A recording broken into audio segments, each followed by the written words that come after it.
Fallout Equestria, Project Horizons, Chapter 62, Part 2. Shadowbolt Tower. Somewhere in here were Lighthooves, his biological weapons, and a couple dozen unicorns I had to get out of harm's way. First, though, I had to find some stairs or an elevator. The tower hummed softly around me as I moved further into the building, Boo following warily behind. I didn't know what defenses it might have inside, but I imagined that I was going to find out relatively quickly. I hurried down the hall I'd found behind the door. If this was going to work, then every second counted. I reached another sealed door. Well, it worked for the last one. I cut a long slice, and a shrill scream split the air as the wind blasted at me through the slit I'd carved. Boo covered her ears as I grimaced. Okay, this was unexpected. I made 2 more cuts, and the triangular slab of door blasted past me, bouncing off the floor as it flew back the way I'd come, spinning through the outer door and into open air. A gale blew through the hole it left, and even I had difficulty fighting the force of air. I moved in, braced myself against the hole, and extended a hoof to Boo.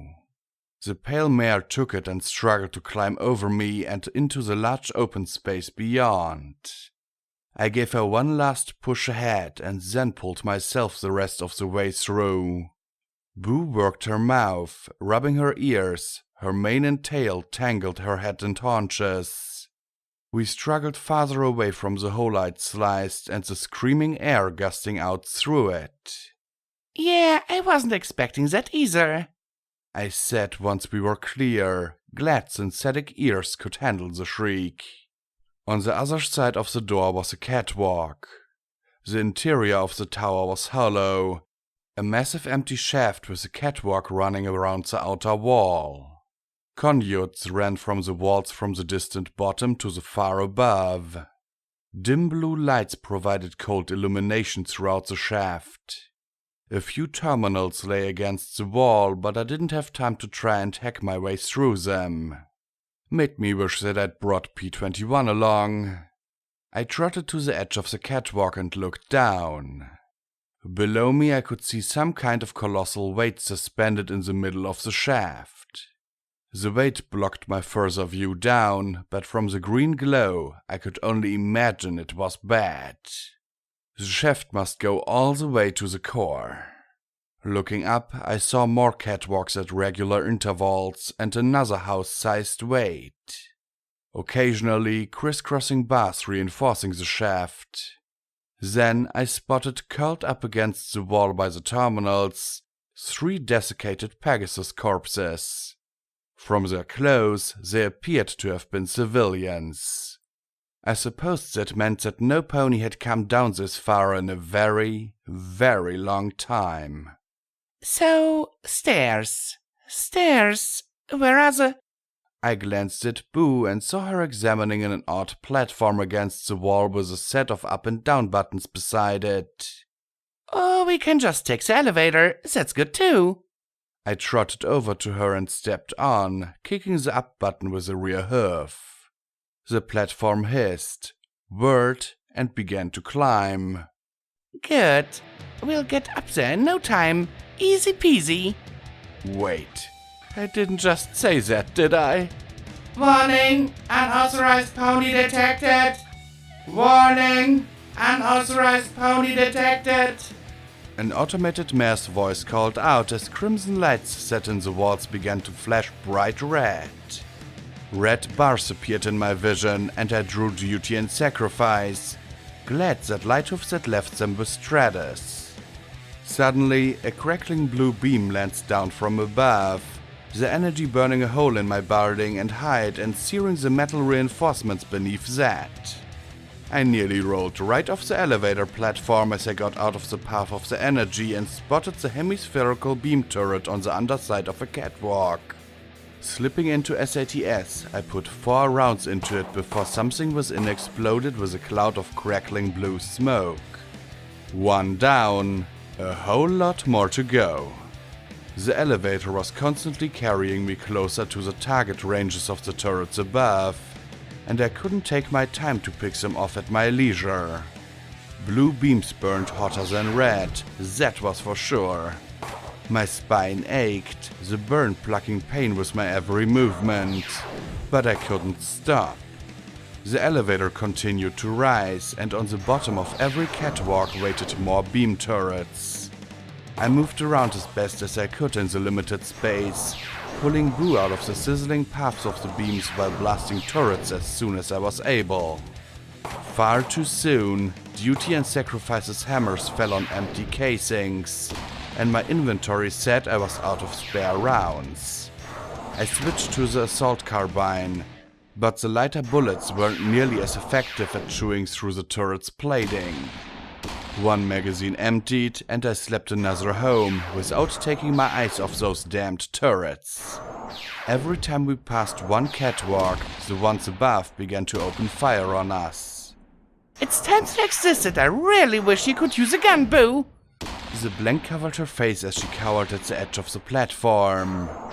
Crack, crack, crack, click, click, went the carbine as I worked through my supply of 5.56mm ammunition. I could see the top of the shaft, but there were still a half dozen turrets between me and it. I drew Vigilance and braced myself. Vigilance was a fine weapon, but not at long range. I hissed as blue lines burned my body, trying to make each shot count before I got too close. One by one, the heavy rounds blew apart the blue beam turrets. 5, 4, 3... I became nervously aware that my supply of ammo was rapidly diminishing. I dropped into SATS to pop the third turret. 2... Boo cried out as one of the beams hit near her, the mere heat of its passage scoring her pale hide and peppering her with flecks of melted lift platform. I immediately blasted the turret. 1. But Vigilance was dry now too. As the last turret swung its searing beam towards us, I focused my will and fired magic bullets. It was 100 feet away. 75. 50. Finally, the blue hemisphere popped in a shower of sparks just as the elevator began to slow. I collapsed next to Boo. Psalm's operative barding had gotten a few new holes in it. I examined Boo, checking her burns. I really need a healing spell, I muttered, digging through my inventory for some healing potions. The contents appeared more brown than purple, and I didn't know what they'd do to her. Frowning, I tossed them over the edge. Hopefully we'll find something. Okay, Boo? She sniffed and wiped her teary eyes with a hoof. I sighed and looked around. We'd reached the top of the shaft, and there was a solid dome above us with a single flight of stairs leading up to it. I drew my sword and advanced up the dimly lit, curving steps. We came to another door, and another 2 desiccated bodies lying at the base of it, their coats and feathers marred by hideous burns. The barding that remained suggested that they were surfacers. Celestia only knew where they'd come from or how they'd gotten this far only to die alone and in pain before a locked door with a terminal beside it. "System locked. Contact sysadmin," glowed coldly beside the portal. Fortunately, I had a skeleton key. Cutting through the locks, I struggled to heave and shove against idle motors. They gave grudgingly, but opened enough that Boo could squeeze through, followed by myself. Soon as I was through, the door, locks or no, slid closed once more. On the far side of the door was a hall filled with musty air and covered with a delicate layer of dust. I walked carefully along. There were no red bars on my EFS, but turrets didn't appear until they decided to start shooting. Someday I was going to have to find a pip-bug technician and sit on them till they explained slowly enough for me to understand how EFS threat detection worked. There were a few blue bars inside too, so I kept my clanking and clunking as silent as possible. My heavier hoofs weren't exactly made for stealth. Next time I saw Rover, I needed to find a way to make my legs interchangeable. When I had stealth augments, I got into combat. When I had combat legs, I needed stealth. That, or he just needed to come up with strong, silent legs. That wasn't asking too much, was it? Okay, maybe a little. I really could have used a map or an indication of where the next set of stairs was.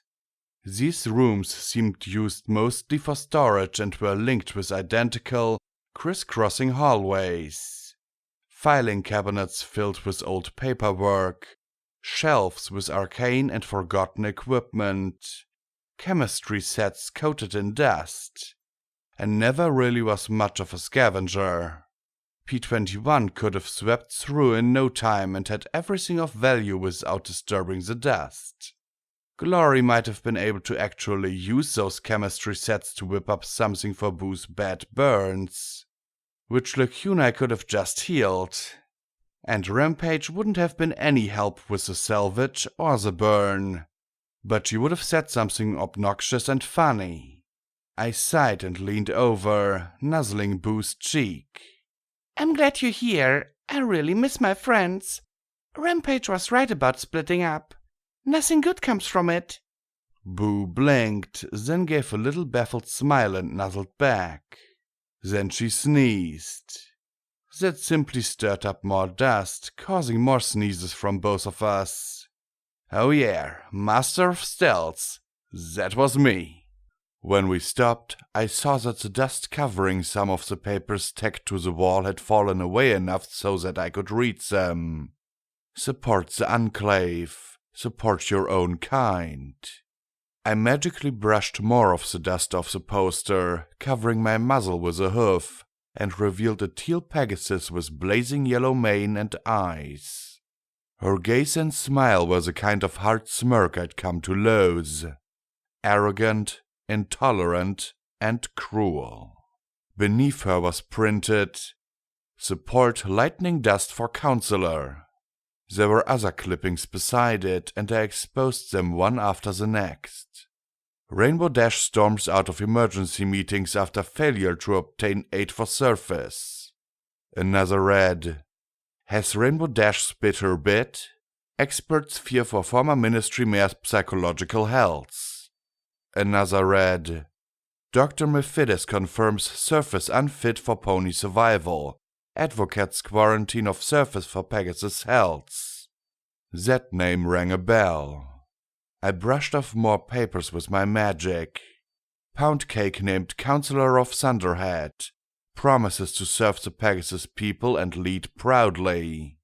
Princess Celestia sighting at SPP Hub dismissed as hoax. And Dr. Mephistus appointed director of Shadowbolt Tower, named Pony of the Year.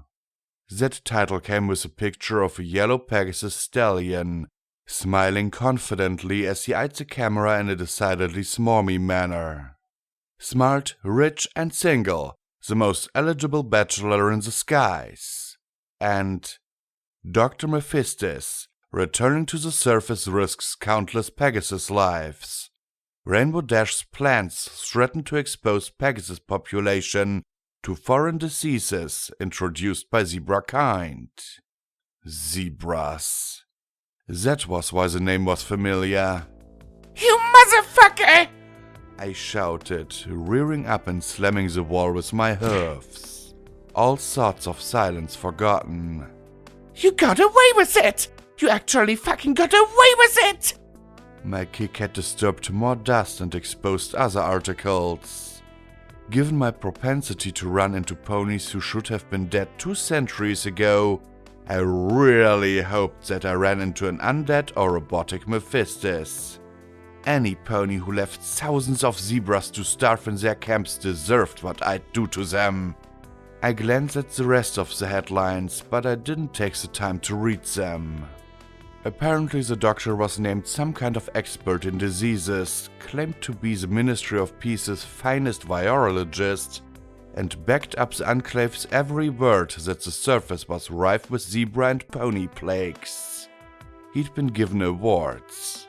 He'd been rich.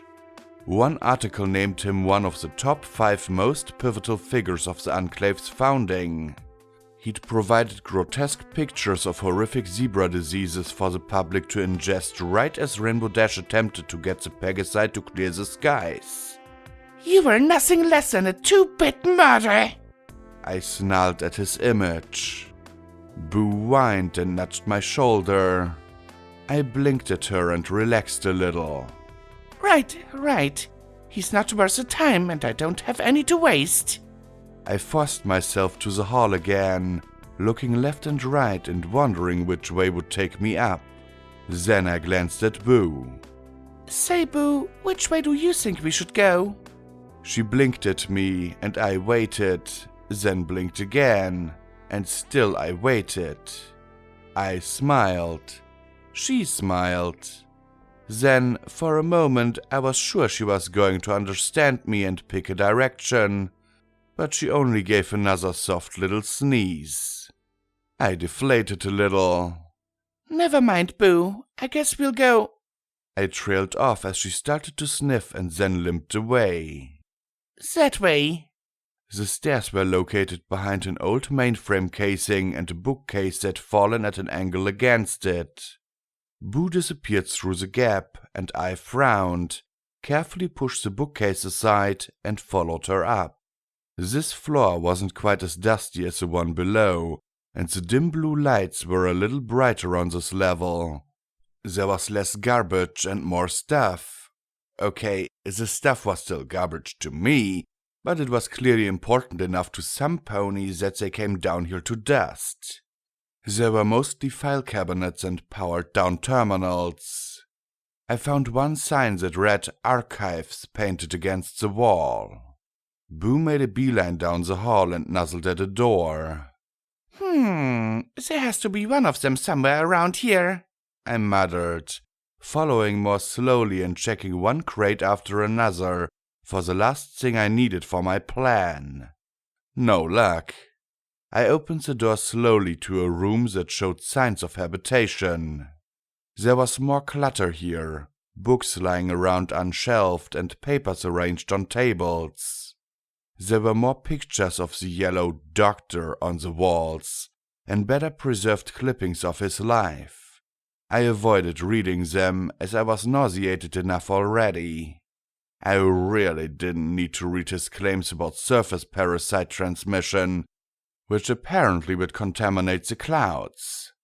From my glances, he was wealthy, influential, and useful to an enclave trying to find every excuse not to return to the surface. And I was getting really sick of constantly seeing him in front of me everywhere.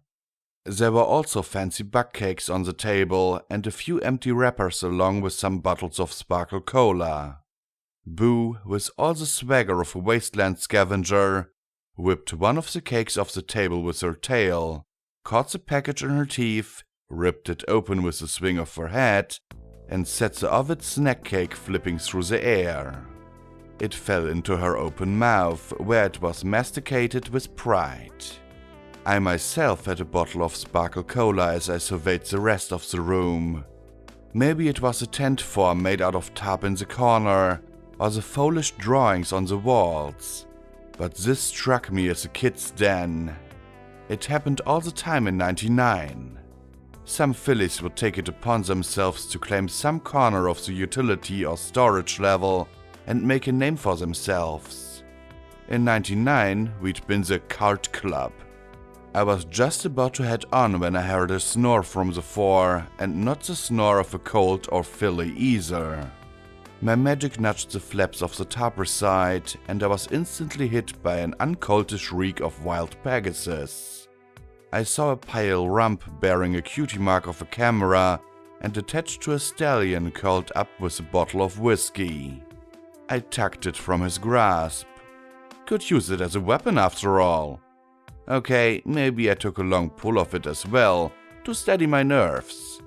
Unfortunately, my action had awoken the inebriate. He opened 2 bleary eyes, took one look at me and shouted, "Don't kill me! I don't know what the fuck he was going to do! Honest, hail Navarro!" Then he focused somewhat, and I realized that I recognized his wrinkled, slept-in suit and his face, despite the stubble covering his chin. "Oh, hey, babe." I knelt before him. Chicanery, what are you doing here? His eyes suddenly bulged. What is it? I imagined murder implants going off inside him. Maybe a bomb. Then he blew all right. He lurched forward and vomited down my front with impressive force. Wasn't this such a lovely day? "I think he's gone completely nuts," the pale Pegasus said hollowly, no longer suave with his brown mane slicked back.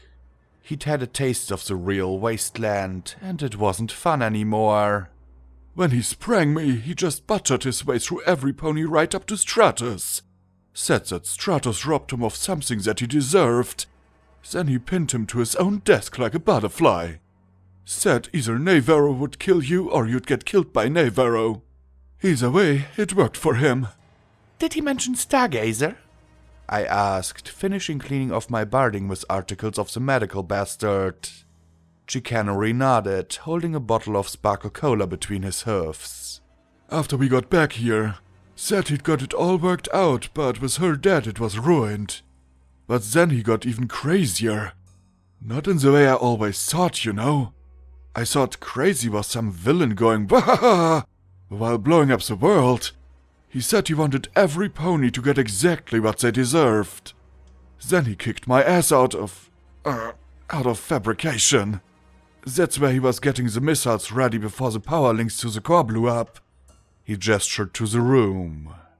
"End of the world stuff makes me nostalgic. Who knew?" he said mercilessly. I looked around the room. Is this your base? Maybe there was one of them around. Nope. Zed brought a sad smile to his face as he gazed around the scattered papers. "Yeah, back when we were colts. Us and a few unicorns our age formed the Butt Brand Buccaneers. To help us find our, well, that's what we called our cutie marks. Anyway, seemed as good a place as any to wait and see who kills off whom first." I closed my eyes and scribbled something on a piece of paper. Do you have any of these lying around? He narrowed his eyes, peered at it, and started to speak. Don't say it! Now baffling the white stallion. Lighthoofs might be listening with your Percepti thingy. Chicanery wore a skeptical expression.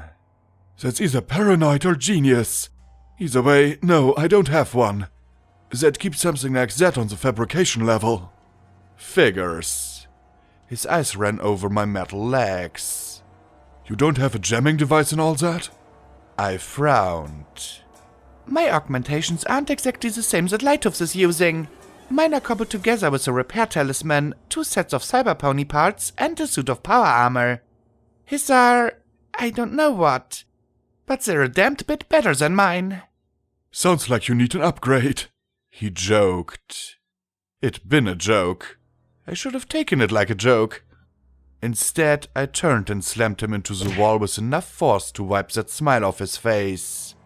A little harder. Don't say that! I growled as I glared.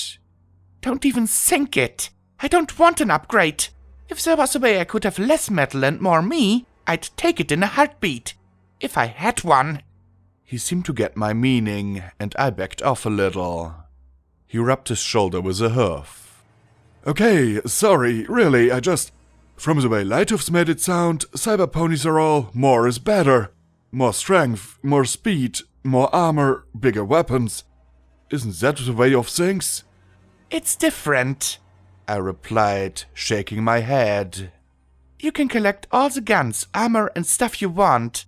At the end of the day, you can set them aside, if you're lucky enough to be able to relax. You have no idea what it's really like to walk all day and not have a sore hoof. I once ran 15 miles and I wasn't even winded. Awesome? Sure, it was in one respect. But I don't feel normal. I have trouble remembering what being tired feels like. What I have is an illusion of being a pony. Without that, I'm so much less. Chicanery stared at me with a new understanding. The lies we tell ourselves to get through the day, I suppose. He gave a half-little smile. So no way you'd ever take on more metal? Not even to be a big hero? I sighed, really wanting to lie. Only if the lives of thousands hung in the balance. Even then, I'd want to find another way. Any other way. I said. I had to be honest. I'd take that next step. I wonder if Lighthooves realizes how much he's given up, augmenting himself. Doubtful. He stood, swayed, and looked at the papers. If he did, he'd rationalize it. He was always a little too smart for us. I wanted to see if I could get a farts lightning butt brand. He did research papers on the heroes of the Enclave and how they got their cutie marks. He gestured over to the table. That's all research he did for a dissertation for his commission. My gaze was drawn to some of the neatly arranged articles and clippings and picked out some prominent names in the headlines and captions. Lightning Dust, Rainbow Dash, Sorin, Spitfire, Pound Cake, Borealis, Zephyr, Touchdown, Dumbbell, and Hoops. Mephistis. The names stack like a thorn and I levitated one page in Scan's biography. It touted his charitable work with zebra POWs due to his childhood growing up in zebra lands. Well, that explains the name at least. From the article, he sounded like a saint warning the Pegasi that due to the radiation and disease, the surface would be uninhabitable for generations. But I knew what he'd done at Yellow River. This article made the camp sound like the Society's country club. Well, no time to waste on ponies long dead. Wow, looks like he and Glory would have gotten along great as kids, I said sarcastically. Where's he setting up the missiles? I guessed the answer was up there and got that confirmed when he pointed up with a hoof. He converted the old Raptor arming and reloading facilities to launch them. It's up past the living quarters, the barracks, and fabrication, he said as he ran his hoof through his tangled mane. I don't know how he convinced the others to follow him, but they're all cyborgs like you. The ponies in medical were taken up to the barracks to make the conversion, and they've been making them for the last 24 hours. Cyber ponies might buy them some time, but not forever. Can you launch them with the power from the core cut off? I asked, chewing my lip.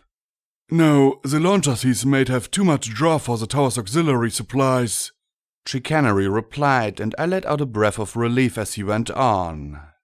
He could probably fire them one at a time, but to do that he'd have to do everything manually. It'd take forever. Finally, some good news. Stormchaser would be glad to hear that. You see, he wants to fire them all at once, he rambled, and my good feelings started going away. That takes a lot of power to open all the doors and run the pumps and hydraulics and stuff. That other horseshoe-dropping feeling was getting much stronger for me. But without the power supply from the core, there's no way he can launch them all like that, right? Right? I demanded, grinning hard to try and force the universe to make it so through the power of desperate thinking. No chance at all, he said, and I relaxed. That's why he's connecting them to the stable's reactor. Stable? I blinked, felt my eye twitch and my mane crawl. What's stable? Welcome to Stable 96, he said as he led me through the heavy, rolling door and into the clean, familiar, comfortably claustrophobic halls of a stable. Current population 216 unicorns, 92 Earth ponies, and 60 Pegasi. All of the living, still there stable dwellers were achingly familiar stable barding. midnight blue pip-bugs on their forehoofs, and a glow of cleanliness. If I only had more time to talk and take in the stable. The occupants also seemed to completely ignore me, save for curious glances when my attention was elsewhere. I'd anticipated a few dozen unicorns, perhaps 100 at the absolute most, living in slave-like conditions under Pegasus overseers. I hadn't expected families, elderly and young, going all through their lives. Worse, this was a stable gone right. There were no males being kept as breeding equipment in the back of medical. No life support systems barely holding together. Posters hung stating, "Respect diversity, genetic and personal," and showing a unicorn with a glowing horn, a Pegasus wings outstretched, and an earth pony with a wrench. "We are strongest when we work together." Sadly, it seemed as if the demands of the Enclave had encouraged unicorns over the other pony races, but everywhere I looked I saw signs that this stable had been devoted to unity rather than population control. Most ponies wore sober expressions, talking in worried tones, and every pony except the foals seemed to realize something was very amiss. "I imagine that the innovation hit you bad," I said in low tones. "And what?" he asked blearily as he led me through the crowd, getting a few greetings from ponies as we passed. "The flesh-liquefying psychic screams and went off about half an hour ago?" I asked. I was passed out," he pointed out. "But I don't see any liquefaction." "You're right," I muttered, frowning. From simple proximity, every pony in here must have heard the scream, and I heard a few talking about how they had been sickened by it, but this was the closest point to the core without being in the core. Shaken nerves or no, none of them seemed dead. Now was hardly the time, but I couldn't help my interest. There were lots of places around the core that weren't affected by enervation, even when they were right next door to it. I'd thought that it'd been due to placement of the silver pest control rings, but it seemed to be more than that. All the places with vibrancy and life seemed resistant to the life-sapping energy, and they had more than just an absence of silver rings. These ponies were working together, not just cohabitating a space. Every settlement that cooperated and didn't exclude seemed far more resistant to the effects of enervation than those focused merely on survival. The Reapers, with their bright field of grass, brought together gangs from all across the hoof to focus aggression and conflict into relatively harmless competition. The Collegiate worked together to protect and share knowledge. Even the society had serfs and nobles working together. It wasn't ideal, but it was better than outright slavery. Megamart had the Finders working together in trade. Meatlocker's ghouls banded together to maintain their sanity. Riverside, when I first saw it, had been a dying town, as had Rover's people. Then, when they worked together, life had returned. It'd be easy to simply count that to economics, but it seemed like there was more to it. Even Chapel, which had nothing special about it at all, kept the enervation back with its inhabitants' hope. The silver rings were a part of it, but it seemed like resistance to enervation wasn't simple cyberponification or a lucky lack of pest control talismans. It was something more elusive, something stronger. It was something a smarter pony than me could have figured out. I had a vague impression of a very disappointed little purple unicorn in my brain banging her head repeatedly against my skull, but I put it out of my mind as we moved to the social areas. The cafe of the Arboretum could have been taken straight out of 99. I wondered if they had similar schools and activities. Did they have a food recycler, or were they dependent on the food from outside the stable? How had they avoided the mistake of 99? Did they follow the same 3-shift protocol for the security, or go with a day and night 2-shift structure, or an even crazier 4-shift system? If only the lives of tens of thousands weren't on the line. Boo shied away from the others at first, but as she crossed the Arboretum, The blank's head snapped around to focus on a plate of freshly made snack cakes. She trotted up to the table and extended her mouth towards one. The heavy-set mare who'd sat down with the plate growled. Hey, stay away from my cakes! Boo blinked and her eyes widened as the mare began to chow down on the plate full of gradually ate more and more slowly. Stop that, you freak! She grumbled. Boo didn't move an inch. She just stared, her eyes growing moist as her lips started to quiver. Don't make me call the soldiers! She warned, then chanced to look around and saw half the room glaring at her. Please? A moment later, with a plate of snack cakes balanced on her rump and one in her mouth, Boo followed after us.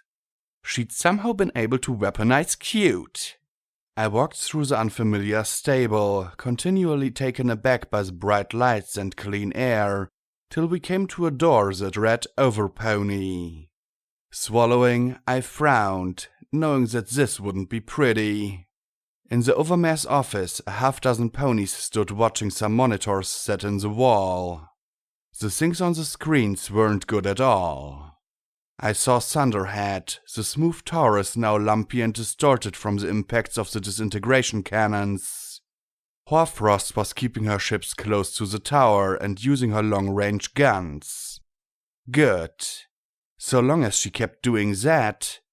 On other screens were images of cyber ponies fighting off 3 times their number of normal Enclave troopers in the halls of the tower. The 6 ponies turned and stared at me, most with bafflement and one with curious indifference. But from their expressions I picked out the Overmare. Her features were less what the fuck and more this isn't good. I approached the tan unicorn mare with a short, non-nonsense brown mane. Overmare? Yes? A distracted-looking unicorn mare said from the corner of the room. No, this is the Overmare, Blackjack. Overmare Farsight.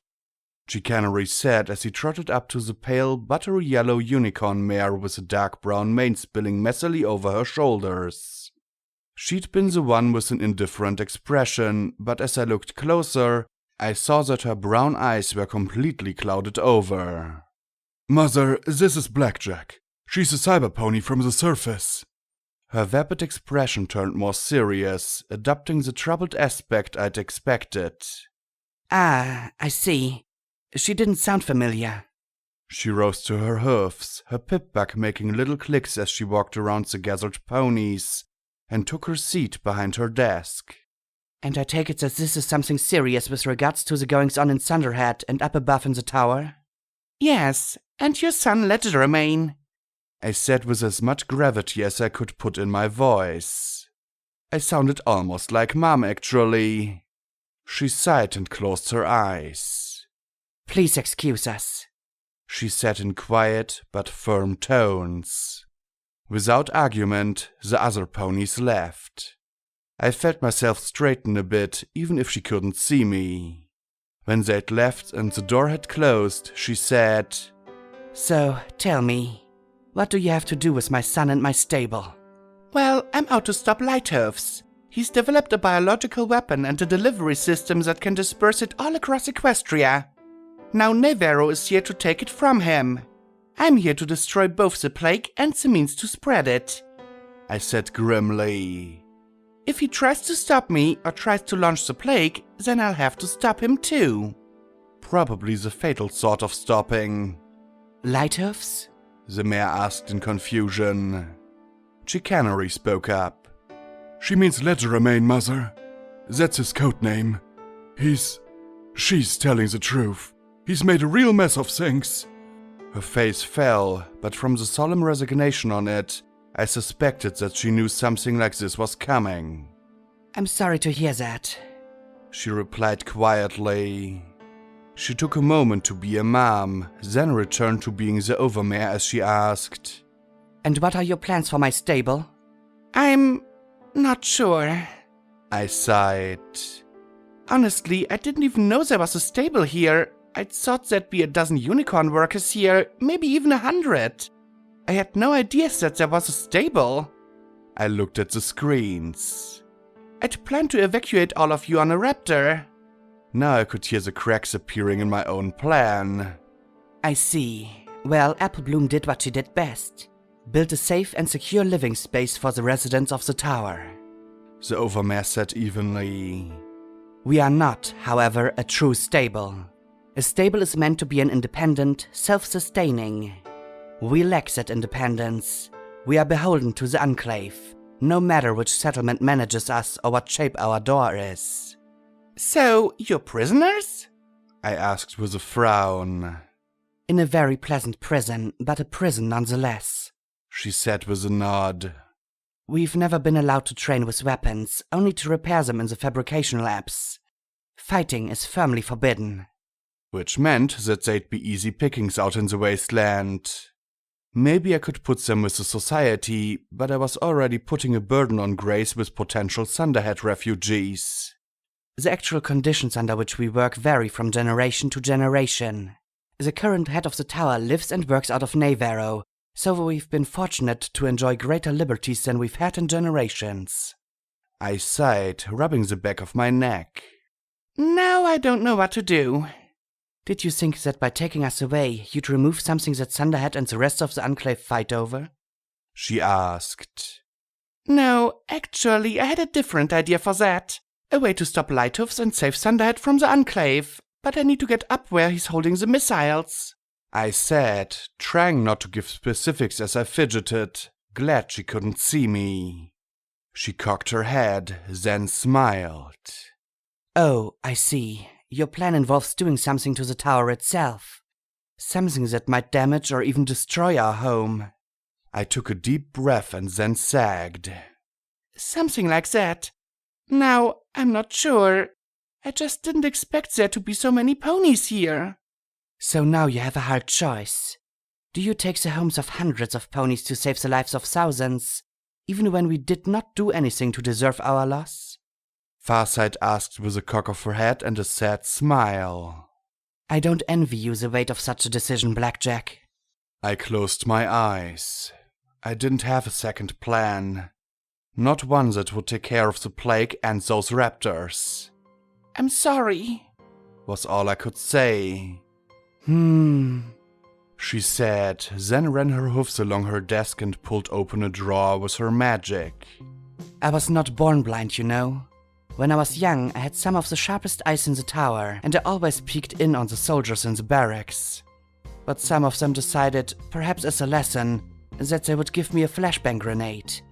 I suppose they thought it would startle me, or that I would get in trouble. They didn't understand that I had no idea what a grenade was, or that, after the stem was pulled, you must throw it away. I never saw again after that. It was hard, losing my sight. Unfair. Wrong. Even when the pair was dishonorably discharged, it didn't bring my eyes back. She pressed her lips together a moment. I could have given up or turned bitter. Instead, I learned to listen and to see things through the perceptions of others. I became so adept at it that I was made overmare when the last retired. I'm so sorry, was all I could say, feeling lame and wrong. I wish there was another way, but I can't think of one. I have to save as many people as I can. That is some small comfort, she replied grimly as she pressed her lips together, then shook her head. I do not know where we can go. Thunderhead, I am told, is under attack. We know nothing of the surface. I fear stable ponies won't last long out in the wilderness. This stable is all we know. Yeah, I didn't last long when I'd stepped out of my I paused as a tiny purple mare pulled out a chalkboard, wrote 96 to 99, and then smiled hopefully at me as she waved her hoof in vague encouragement. I came from a stable whose population was almost wiped out.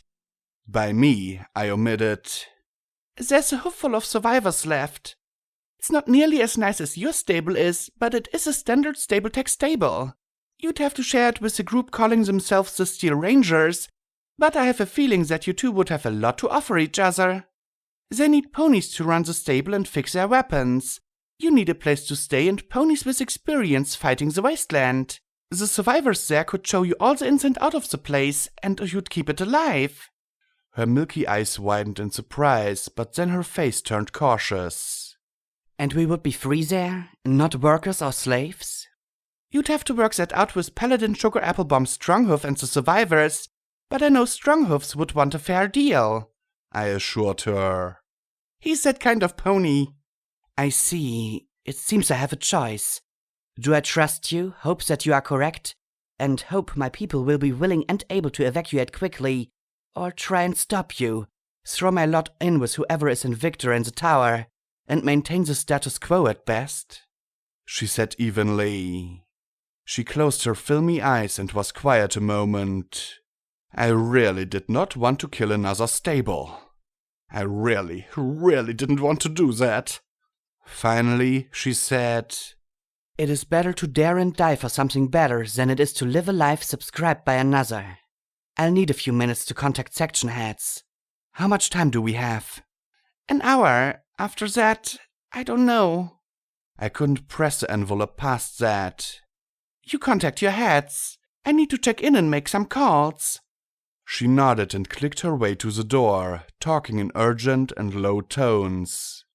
For a second, I worried she might be trying something, but my augmented hearing heard instructions being given for them to start preparing the population for evacuation. First, via EC-1101 bouncing through the Enclave's communication network like a pinball, I contacted Crumpets. Not that I doubted Paladin Stronghoofs, but she seemed a little more grounded than the over-enthusiastic stallion. It took me 3 tries before I made the connection and informed her that she should expect a few hundred new residents for Stable 99. She expressed doubt a moment, saying that wastelanders didn't want to live and die in a metal hole in the ground under Steel Ranger supervision. When I filled her in on just who was moving in, she gave a soft "oh" of surprise. I'll pass it along. Thanks, Blackjack. I was just starting to doubt if we'd ever have the numbers to run this place properly, she answered before cutting the connection. Destination? Check. Now for transportation. Stormchaser answered immediately. So, General, how many passengers can you carry on those raptors of yours? I asked. 100, give or take. These are warships, not passenger cargo carriers, she said. We might be able to go over that, but it would be hazardous. Right, well, I have about 400 ponies needing evacuation, I replied. I have a spot on the surface we can take them where they'll be safe. 400? The general asked, surprised. I always thought it was a few dozen unicorns. The reports never said that they were in the hundreds. There's a whole stable here. Can you get them clear in an hour? I asked. Not with the original plan, she replied. Taking the Castellanus down to one small door would be fine for a few dozen ponies. Trying to evacuate hundreds would take too long and be far too obvious. We're going to need another ship and a landing on the fabrication level to get them all on at once. Any others join the cause? The fleet is with us, but most of their flyers are fighting to get to Lighthooves. They're bogged down. We're trained for exterior operations, not room-to-room combat. Lighthooves cyber ponies are pushing them back, she said grimly. I closed my eyes and asked the question I dreaded. What about Thunderhead? She hesitated several seconds. It could be much worse. Hoarfrost is keeping close to the tower, so her precision is off. And she's got power 25% to keep her guns from overheating. Once the tower is secure, though, and she moves closer to the city, it's going to get ugly. She hasn't seemed to notice our movements, but that won't last. And her flyers? Dispatched to the city. I have no idea how much resistance they're facing, she answered. I wasn't sure I wanted to know. Be ready to extract the tower ponies in an hour. I'll find some way to clear them for you. I was a little iffy on the how at the moment, admittingly, but I would figure something out. Acknowledged.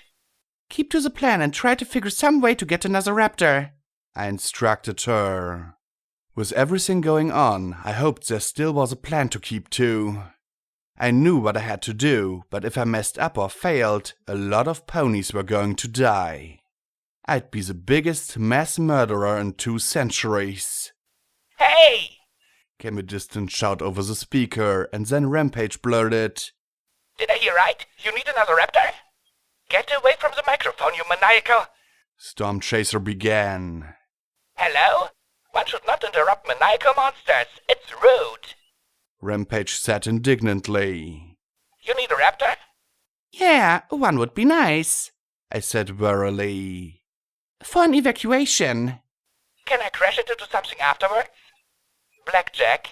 The general's voice warned ominously.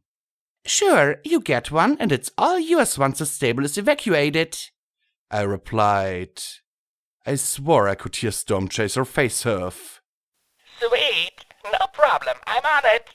She said, squealing in delight. Blackjack, you heard me say that raptors are rare, didn't you? Storm Chaser sighed. She needs incentives in her life. Besides, I don't have a clue how she can actually get one, but if she can, then it's one less raptor to shoot at the Castellanus, right? I replied. She stammered a moment. But you're insane. All you surfacers are insane. Balefire bombs, plagues, mad ponies, the lot of you. You can't just crash a raptor because it's cool. She whined plaintively. I guarantee you that Rampage will accomplish two things. She will get her hoofs on a raptor and she will crash it into something. My suggestion is to point her at the Blizzard or Sirocco and watch the show. In fact, film it so I can watch it too. Storm Chaser was silent for a second, then muttered. Go to the surface, he said. They're savage primitives, he said. What could they possibly throw at us? Harbinger, you idiot. She growled scornfully, then said, I'll be ready in an hour. Storm Chaser out. Then she cut the connection. She was a good pony, but she needed to be a little more practical. The last thing I did was send a message to Glory. In the tower, fireworks in an hour. Stay safe. Booze okay. Hugs for P21 and scotch tape. My voice cracked a moment. Love you, I said, then cut the connection. The knowledge that the bombardment wasn't as bad as it could be didn't help in the slightest with the worry bubbling up inside me. We'd split up to keep each other safe, but safety proved the least sure thing of all right now. Overmare Farsight was waiting for me to finish, so I cut the connection before I started blubbering, opened the dusty closet in the back of my mind, threw all my anxiety and worry inside, and applied the Stable 99 motto. Not thinking about it, I faced her. Sorry about that. You say that frequently. I'm not sure it's healthy, she answered, making me flush. I've contacted the department heads and I'll announce the evacuation as soon as you leave. Ponies will be upset enough as it is, and I don't want there to be trouble between you and them. Is there anything else? She asked it calmly, but with that serious authority that reminded me that time was wasting. I thought, but only came up with 3 things. Chicanery said that Lighthoofs was using the stable's reactor for power. Is there any way to cut it off? She frowned. The emergency reroute goes up to the tower's main conduit line. It would take hours to cut through the plating. We could just do an emergency shutdown of the reactor, but that would make meeting your evacuation deadline of an hour impossible and imperil the lives of the stable inhabitants. I don't know if you noticed, but our tower lacks 4 windows. I saw, I admitted. My eyes switched over to Chicanery, then back to her. You're Lighthoof's mother. Why do you think he's doing this? The question made her slump. I don't know why you're asking me this now of all times, but I also don't know the answer. If you'd asked me a year ago, I would have told you he was a loyal and true member of the Enclave. That he wanted Thunderhead safe and independent, but also recognized the need for Navarro. But over the last year, my son's become different. More driven, more intense and zealous for Thunderhead's independence, and what he calls the redemption of the Enclave. It was after he went down to the surface for the first time, Chicanery added. When he came back, he had a look in his eyes. I thought it was just the harsh environment down there, but when we met after he returned, I didn't recognize him. He looked hollow inside. Of course, then he smiled and made his normal smug comments, and I was sure I was mistaken. Now, He's always been a bit off, but this is too much even for him. Whatever happened to my son down there changed him forever. But as to just what it was, you would have to ask him. I don't know, Farsight said solemnly. It was something to think about. Like with Dawn, I felt there was a similarity between the two of us that I wasn't quite comfortable with.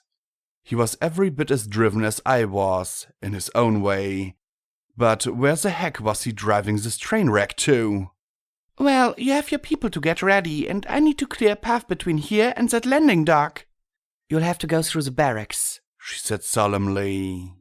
And my son has quite a few followers holed up in there.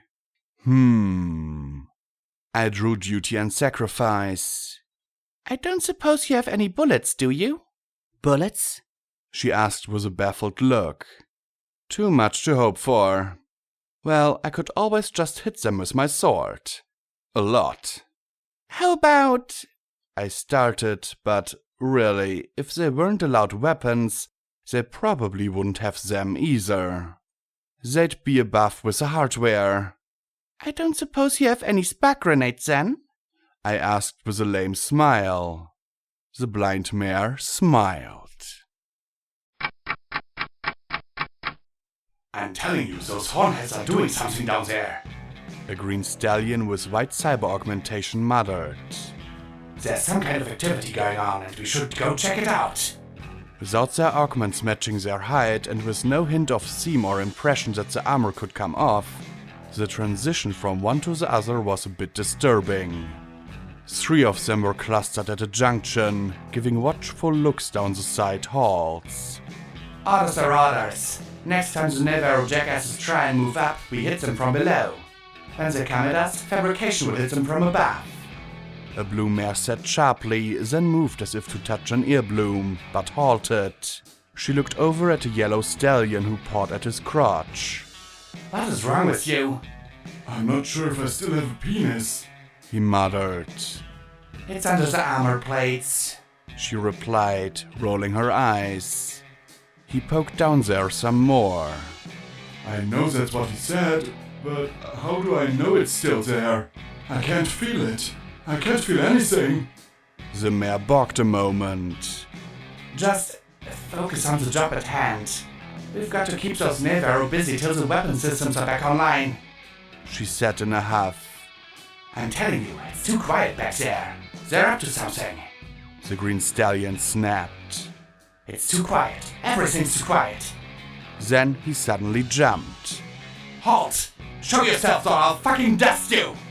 He screamed as he whirled and his integrated beam guns started strafing wildly down the hall for several seconds. He halted firing, then snapped, I told you to show yourself! A feather poked out into the hall, waving back and forth a second before Chicanery moved his pale head out. Whoa, peace babe, I'm unarmed. I should dust you to be sure. The green stallion said, his eyelid twitching. I'm telling you, it's gone. The yellow stallion wailed. That box freaking gelded me. The mare snapped.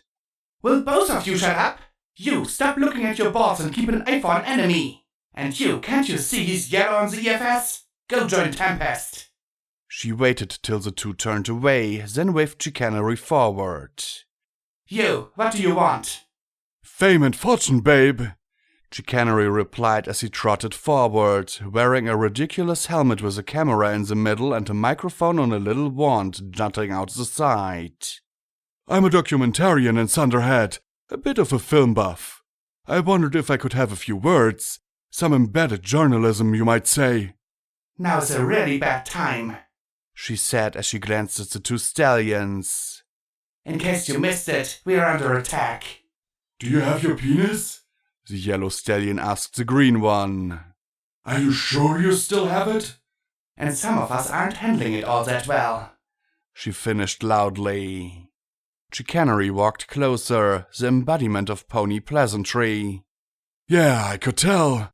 The last few ponies I've seen like you, well, I wanted to find out what it's like from your point of view, he said as he trotted right up to her, all smiles and confidence. Me? I feel... She blinked. I shouldn't be talking about this. I should be focusing on the fighting. She rubbed her face. I think I made a big mistake. I don't think I should have been made into this thing. I mean, I can smash power armor and kill with a sword, but I feel dead inside. It feels wrong. Yeah, I can kill you dead with a sword. The belligerent stallion sneered. I can kill all of you. Fuck you if you can think I can't. Zed got a lot of flat looks before Chicanery said dryly. Yeah, sure you can. I noticed a lot of you have this little problem, he said, making all three of them frown as he nodded his head behind him. I mean, all of you seem to be a lot more stressed than usual. Yeah.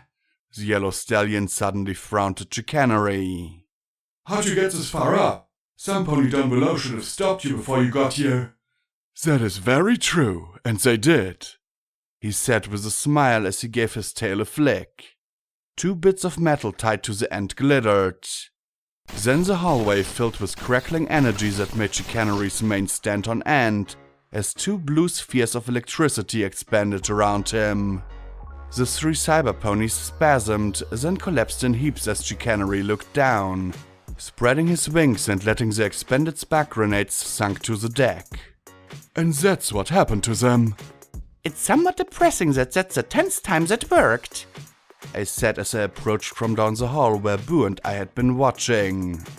I never get this far without shooting some pony or some pony shooting me. I told you, babe, I have no interest in harming them.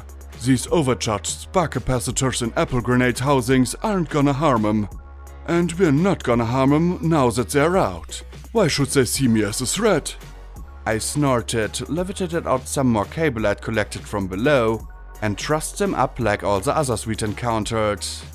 Just like the last 9, these 3 didn't have a single weapon on them that didn't go zap zap. Still, I would have expected one of them to be a little more difficult, I said with a scowl.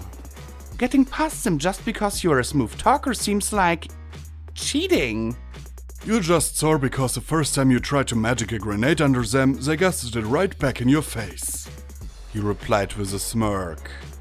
Maybe, I admitted, stepping past them. Only a quick teleport spared me from being knocked out myself. The barracks looked like they were taken right out of Stabletech residential housing, only with a security checkpoint at both ends. Chicanery's grin and silver tongue had dispatched more cyber ponies than a whole flight of power-armored Pegasi. I glanced at the knocked-out yellow stallion. I'm guessing Lighthoofs didn't read them the fine print of becoming augmented. No, he just said it was a vital edge of a Knave arrow, Chicanery responded, then gestured to the unconscious trio. Is this a normal cyborg thing? Not being knocked out, I mean. More than half the cyber ponies we've come across have been a few clouds short of a rainstorm. I think it might be, I replied with a small frown. I've only been like this for a month, but another one I knew, Deus, wasn't much better. Maybe it'd be different if it was just a hoof or even just a leg, but transforming a pony's whole body all at once into a cyber pony seems to have some nasty side effects. Like me trying to kill myself running all over the hoof alone, or going into a balefire burning prison. Focus them on a fight and they can take it apart, without that distraction. Why did I get the feeling that, in a few weeks, Lighthoof's cyber ponies were going to be a big problem? Whatever would a problem-free life be like? Was there really a time when my biggest problems were being stuck on the C shift and not getting laid? You seem pretty well adjusted, he commented. I'm a masochist and I had help. A lot of it. From my friends, strangers, and a computer designed to help crazy ponies. I replied irritably, scanning for red bars. There were far too many for it to be much help to me. The raw physical power it gives me is great, and I'd be dead without it, but it's not life. I don't have a heartbeat, Chicanery. Sometimes I imagine that this is what it feels like to be a ghoul. If I could have my old body back, I'd take it in an instant, no matter how much weaker it was. I wonder if... He began, but then he trailed off. His eyes met mine and he averted his first. You wonder if your brother's cybernetics made him into this? I finished for him. He gave the smallest of nods, and I sighed. It'd be a nice explanation, but he started this before I even left Stable 99. Something else prompted all of this, and it doesn't smell like your garden variety of crazy. Understanding why wasn't nearly as important as stopping him, but understanding why was what made it matter. I blinked and lowered my voice. More red bars. Showtime! He said as he spread his wings wide, allowed me to tie more grenade pins to the ends of his tail, then hid the blue-banded grenades under his wings. Make sure my head is straight, babe. He purred with a grin, making me scowl as I gave it a little nudge. Stop that! I replied sourly, which only made him smile even more. Stop what? He replied with a naughty smirk I'd worn far too many times myself. Am I making you nervous? No, you're making me horny, and I have a stable to evacuate, a city to save, a mare friend to reunite with, and your brother to stop before tens of thousands die. I do not have time for a quickie, I said before pointing down the hall. Now go do your thing, oh silver-tongued one. Right. That real-life thing, he said with a sigh.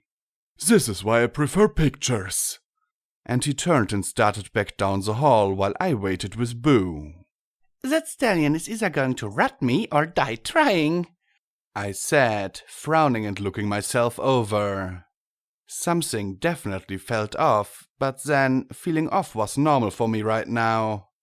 The blank tilted her head as I pursed my lips. Do I smell funny to you, Boo? I couldn't really tell. My own sense of smell wasn't exactly as sharp as it used to be. Boo blinked, then sneezed cutely, and I sighed and ruffled her mane. That's what I thought, Boo. That's what I thought. A second later there came a crackle, and then silence, and then the air down the hall was filled with the zing of rapid-fire beams. I jumped to my hoofs and started to peek around the corner when Chicanery raced past me. His tail smoked and his helmet blazed as he raced by. Not chatty at all! Boo, infinitely and sublimely practical, took off after him. I peeked and spotted at least 8 very pissed off cyber ponies charging down the hall after him, and I reacted by following suit. Only, instead of simply fleeing, I levitated up the box of grenades, snagged 2, and flicked off a half-dozen stamps all at once. Then I raced after my friends. As the cyber ponies came around the corner, some leapt, turned, and launched sideways off the wall after me. Others stopped and poured on the beams and disintegration bolts. Only one of them happened to notice the little box I'd left behind. Spark grenades were only supposed to be dangerous to cyborgs and robots. But a dozen of them going off at once sounded less like an electrical spark and more like lightning striking everywhere at once. My own eyes, ears, and legs failed, sending me skidding across the floor, but I stayed conscious. While my systems rebooted, I felt some pony shaking me. I'm fine, my systems crashed. At least, that's what I hoped I said. I could feel my mouth moving at least. When things were back up and running, I looked back at the heap of twitching, groaning cyber ponies. None of them were dead, but I had the feeling that all of them were regretting hooking computers to their brains. I stepped over the scorched forms, selecting the closest room, and, without hesitation, levitated and bucked them one by one till the room was packed full. Once the doors closed, I wonder-glued the last 2 grenades to the floor and wired them to give the occupants an encore if they stepped out or if some pony stepped in to help. Chicanery mourned his scorched camera head for a moment before tossing it aside. Well, so much for that. I guess I can pretend to be searching for the bathrooms while you claps them over the head or something. Well, it was a plan. What did you say to them? I asked. I think I ran into where they were augmenting them, he replied, then trotted back down the hall. This way. He led me to a much smaller cafeteria where 6 bemused unicorns stood around a machine that looked like Triage's medical booth on Bug, Rage, and maybe a little Hydra. The normally pony-sized casing appeared almost Princess Celestia-sized. A pair of large rings in the middle sprouted 4 articulated mechanical claws. Hanging from rails overhead was a panoply of spare cyber pony parts.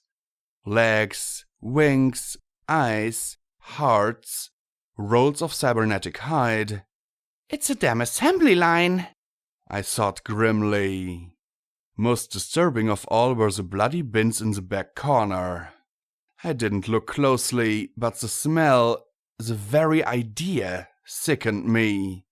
Augmenting a crippled pony was one thing, but mutilating a perfectly healthy pony under the belief that stronger and faster was better disturbed and angered me on a fundamental level. There was doing better, trying harder and not giving up.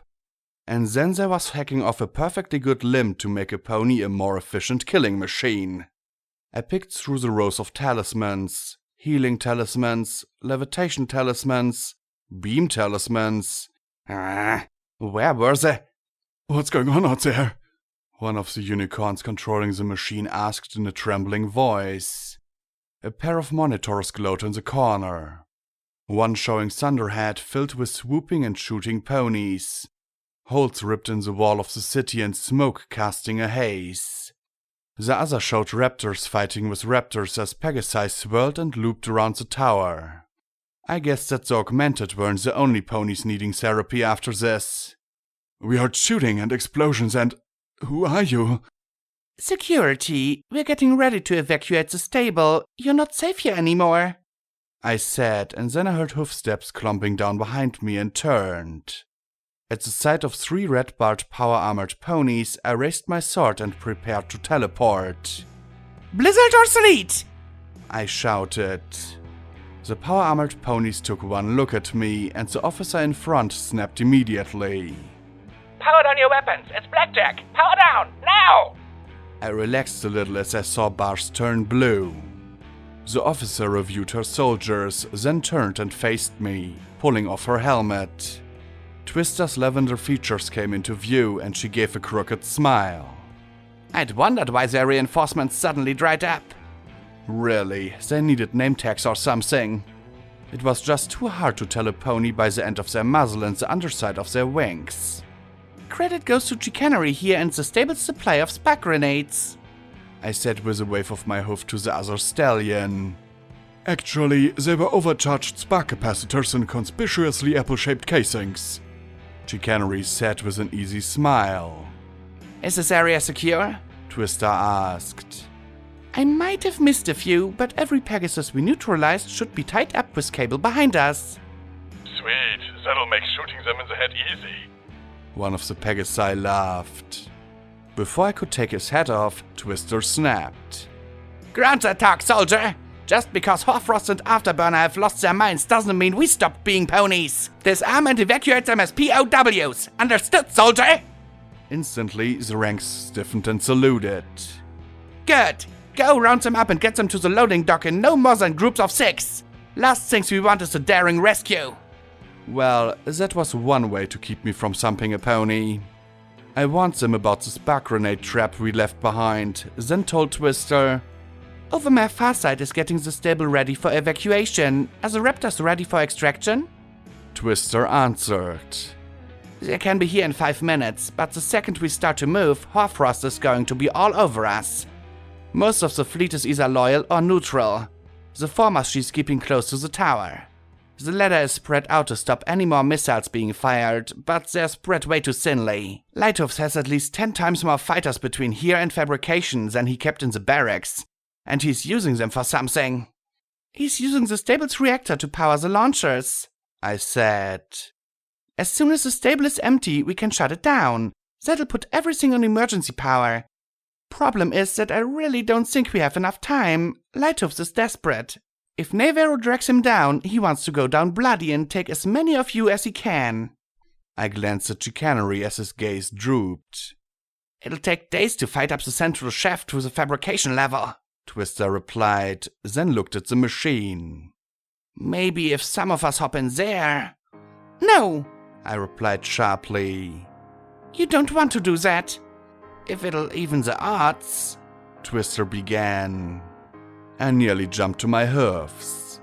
Didn't you hear me? You don't want to become what that machine will make you. Sure, you'll be faster. Sure, you'll be tougher and stronger too. You'll also be that much less a pony. Ponies aren't machines. You aren't things. Things to be butchered and replaced with metal. That device will take your heart and put a pump in its place. That wasn't adding the fact that this was something made by Lighthooves. Who knew what kind of nasty things might be lurking in his designs? But the things they've let you do, she said, as if amazed that I objected. You don't get it, Twister. I'm a freak. I'm the odd cyber pony out. I pointed to the side with a hoof. Those ponies are the norm. I've met the original, Deus. He went through every moment of his life in agony and turned into a rapist just to feel normal. Another cyber pony is now a brain in a jar. A third is the Pegasus who wants to kill every pony under the fucked up premise of saving them. The fourth is a mad pony with a biological weapon. The thing that let me do what I've done wasn't some talisman, hunk of metal or armored legs. It was my friends and my refusal to quit, no matter what, that kept me going. Blackjack, maybe some of us are willing to pay that price. If it means saving my home, I'd happily give up half my body. Twister replied, her face sober and serious. I'd give my whole body.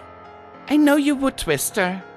I put my hoofs on her shoulders, looked her dead in the eyes, and said with as much sincerity and emphasis as I could, I know, and you might be able to do that. But what about afterwards? Is it worth your sanity? Would your loved ones really want you to become a half-mechanical monster just to stop him? I dropped my gaze first. I know you want to do everything you can to save your home. There's nothing worse than seeing your home burn and being powerless to stop it. But this device was made during the war by ponies trying to do everything to save their home. In the end, they created monsters, and Equestria blew up anyway. I pulled away from her, not daring to look her in the eye again, knowing she'd see my guilt. I can't make that call for you, though. All I ask is, if you do, please wait for me to leave the room. Twister didn't reply a second. Then she asked tersely, Do you have an alternative? First things first. Do you have one of these? I asked, showing her the note and being careful not to see the words myself. When she opened her mouth to answer, I quickly interjected. Don't say what it is, just yes or no. She barked a moment, looking at me oddly, then shook her head. There's a half-dozen of them on the Raptor, but I'm pretty sure they are all in use. Those are pretty rigidly controlled and scarce to boot. I deflated. Yeah, delicate too. I smashed all the ones I might have salvaged below, I said with a sigh, putting the note away. No doubt Scotch Tape could have gotten one for me, even if she'd needed Glory's help. I thought a bit. Stormfront had said that there'd been 2 unofficial ways of getting in the tower. I'd used one. Can you fly me up to the roof? She considered me for a long, sober minute. Not in anything like a skywagon or carrying you. Lighthoof's flyers are all over. We can barely handle them in the open air with superior numbers, and it's dicey. We might be able to fight our way to the roof, but carrying the 2 of you would make us a huge fat target.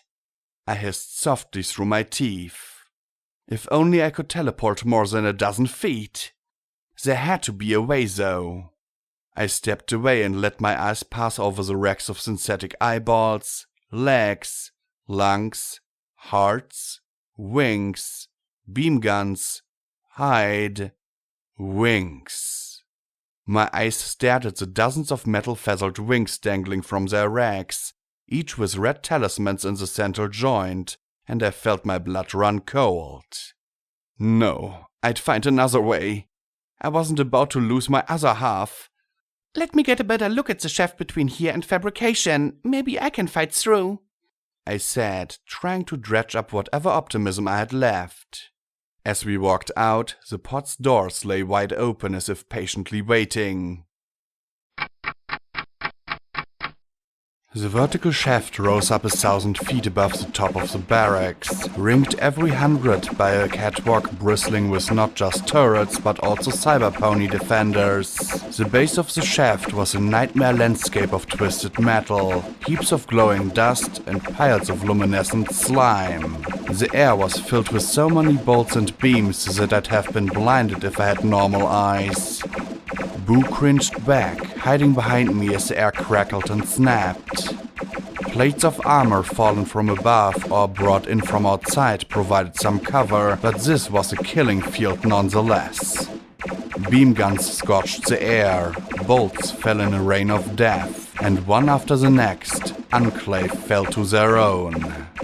As I stared at the chaos, I could see the major weakness in their attackers. This was a fight that called for steel ranger armor emplaced and dug in. A squad of missile launchers and grenade machine guns would have accomplished what 100 magical weapon-armored ponies could not.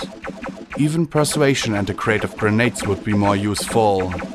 Instead, assaulting from below, all the attackers' advantages were against them. Flight was suicide.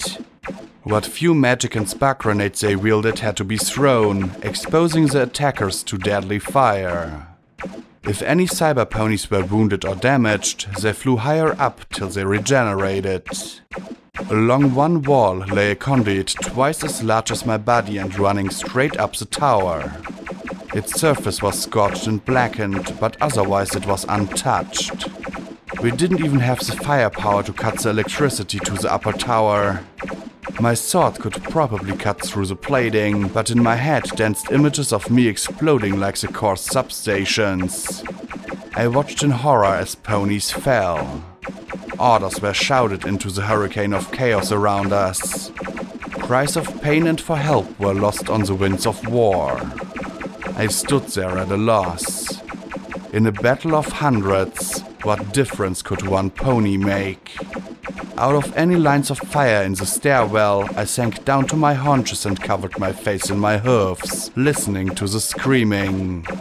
Boo curled up tight against me, and I put a hoof around her shoulders, simply for some pony to hold on to. Finally, unable to bear the screams in the shaft any longer, I ran away into SATS and sat there.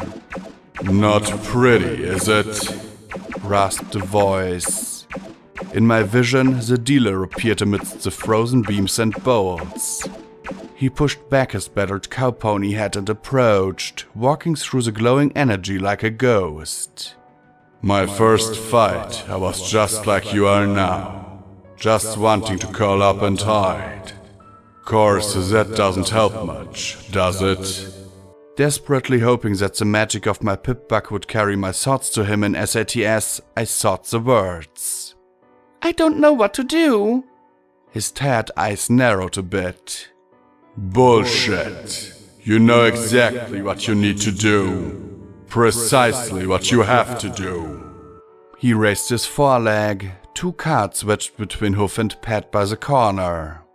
You have to make a choice. What are my choices? I whispered mentally. Option 1, you lose. You get the hell out of here, get your friends, leave the skies, and let the bodies fall where they may rest. Rest. Heal. Focus on another day. He said before biting the card and turning it. I saw me, surrounded by the others, all holding onto each other as the skies burned above us and flaming Pegasi tumbled down. I didn't answer. I didn't want to hear option 2, and he knew it. Option 2? And all he did was turn the card. On the far side was exactly what I knew would be.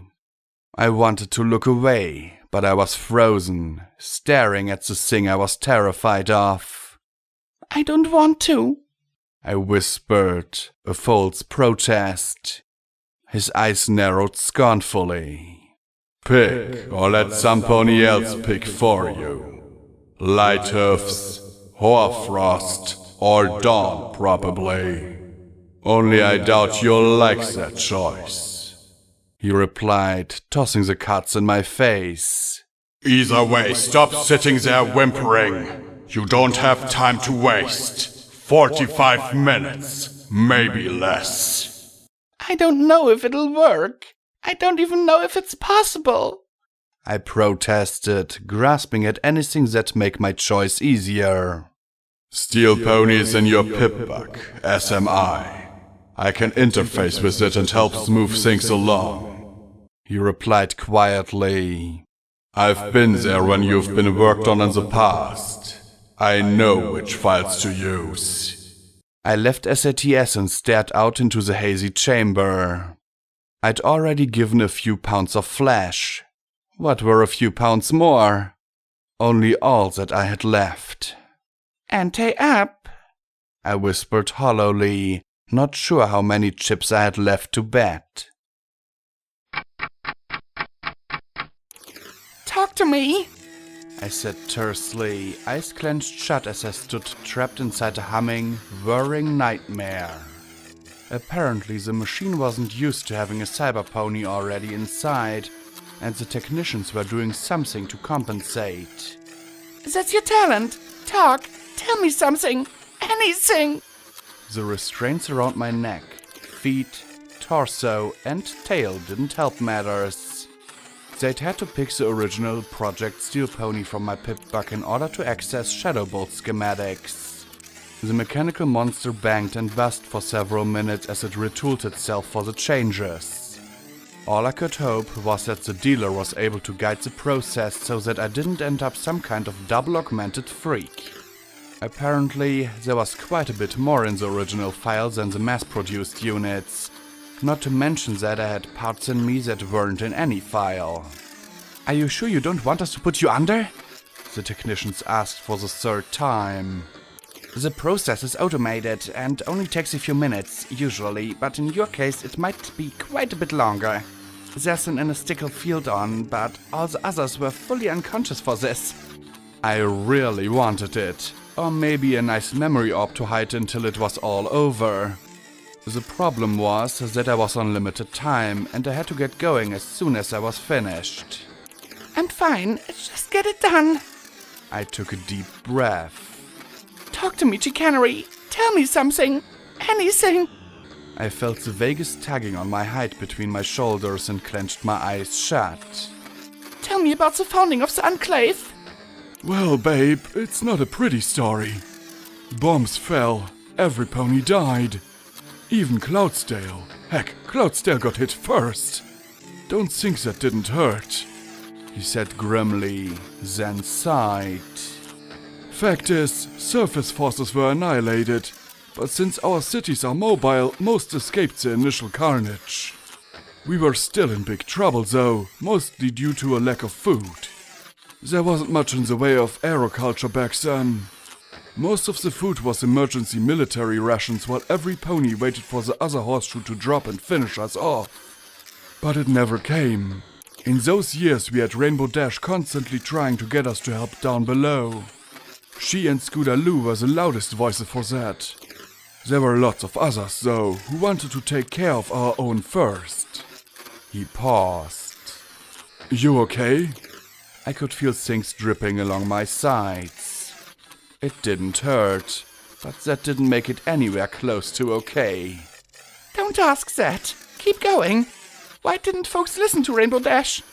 Only a few minutes. Only a few. I could handle a few minutes. I could. So, why did it feel like I was nailed to a floor right now? Well, part of it was that she was a ministry mare, not a general.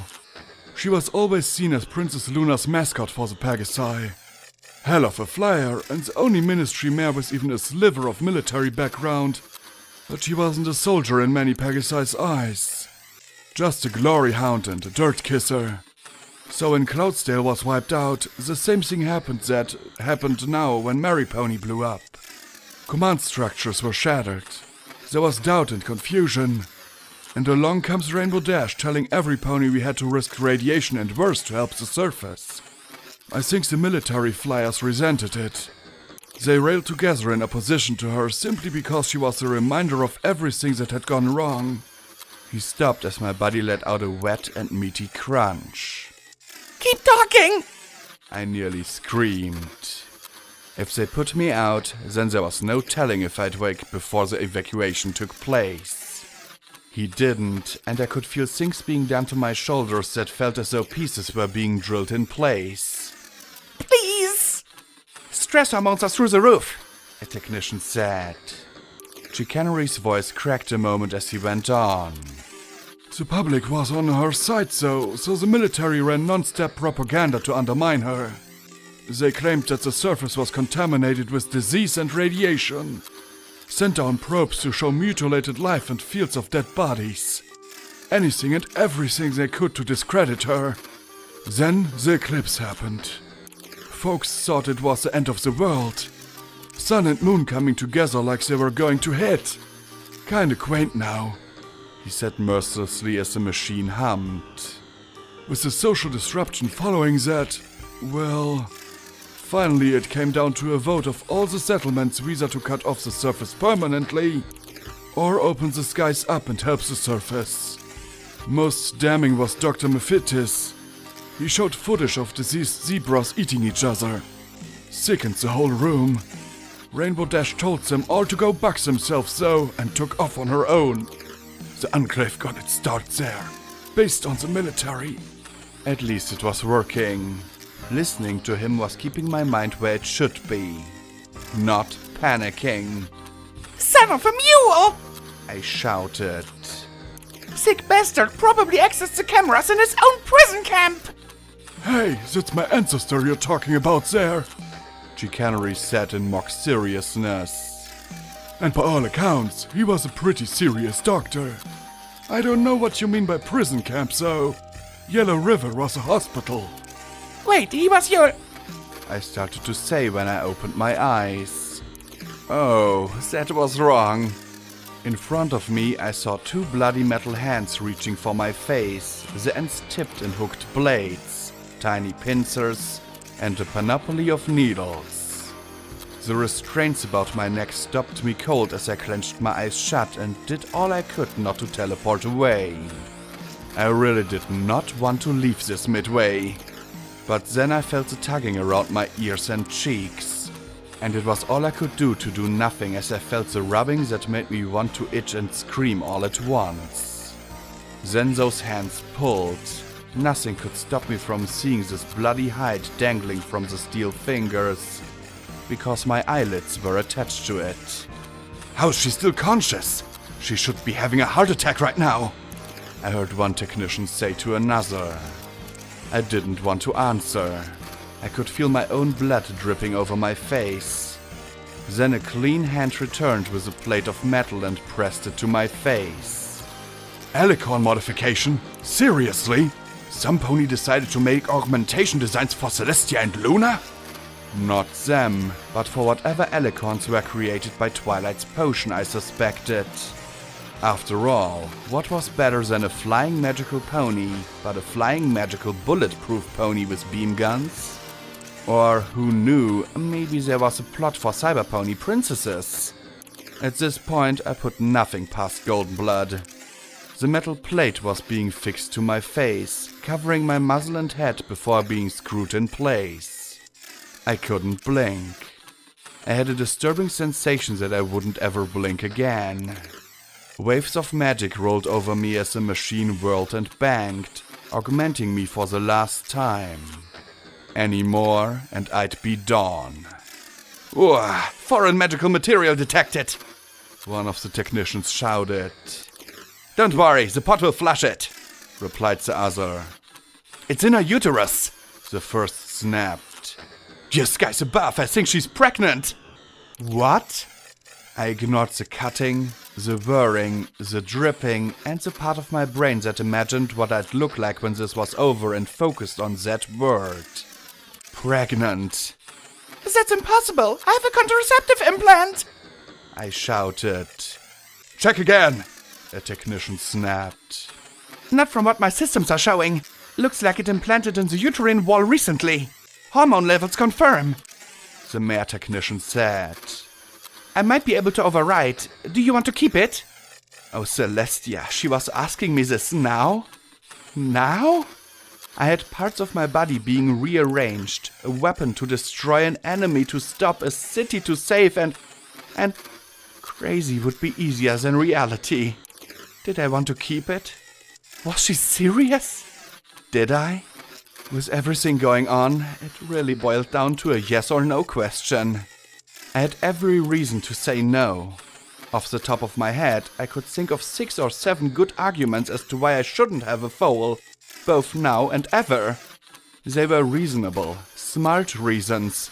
But then, I never was a smart pony. Yes, I muttered, then shouted.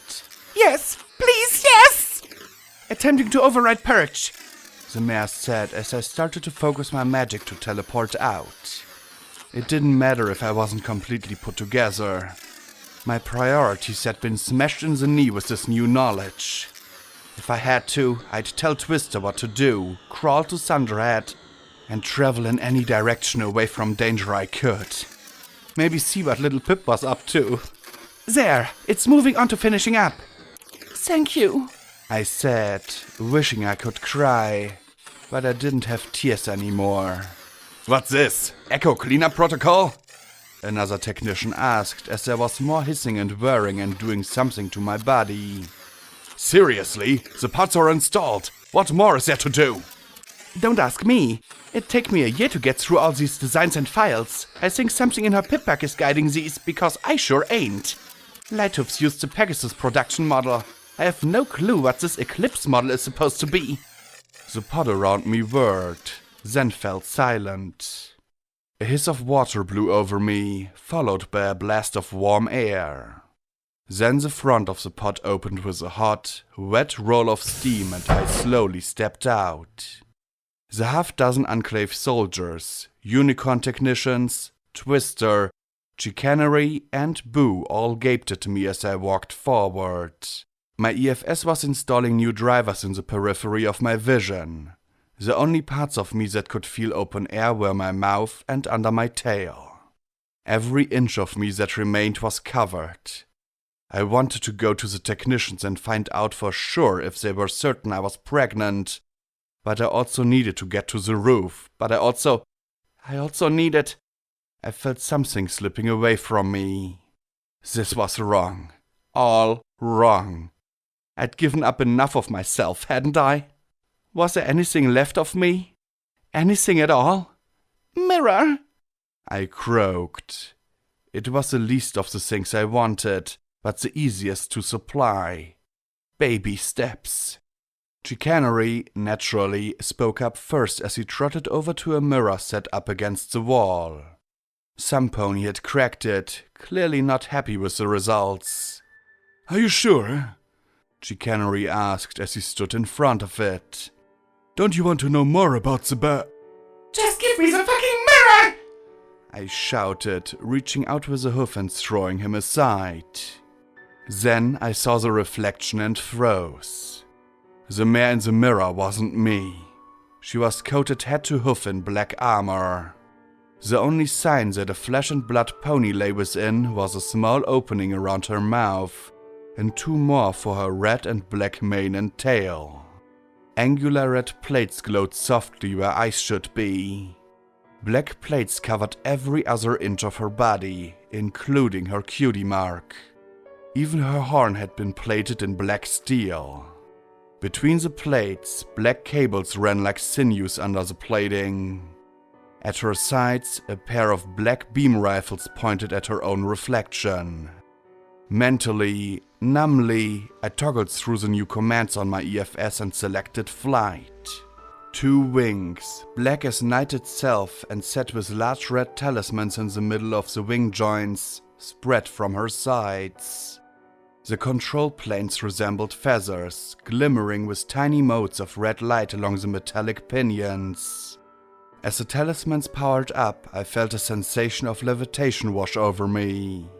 I bowed my head, a dozen different reactions mixing and crashing through me. Slow laughter began to fill the room, low and tense and more than a little mad. Too late, I realized it was coming from me. I screamed and whirled on the idling booth. I didn't know if they read my intent or if I mentally smashed buttons in my rage, but the beam guns on my side cracked again and again as they blasted the booth. My sword swung wildly in great arcs before me. Metal parted, hoses sprayed, wires sparked, and I laughed. I howled as I ripped the machine apart, and then, when there was nothing left of that horrid device to destroy, I sprayed and slashed and smashed my way through the rest of the room. Pegasi and unicorns running for the exit or diving for cover. I'd just keep shooting and slashing till there was nothing left. That seemed like the right thing to do. Yeah.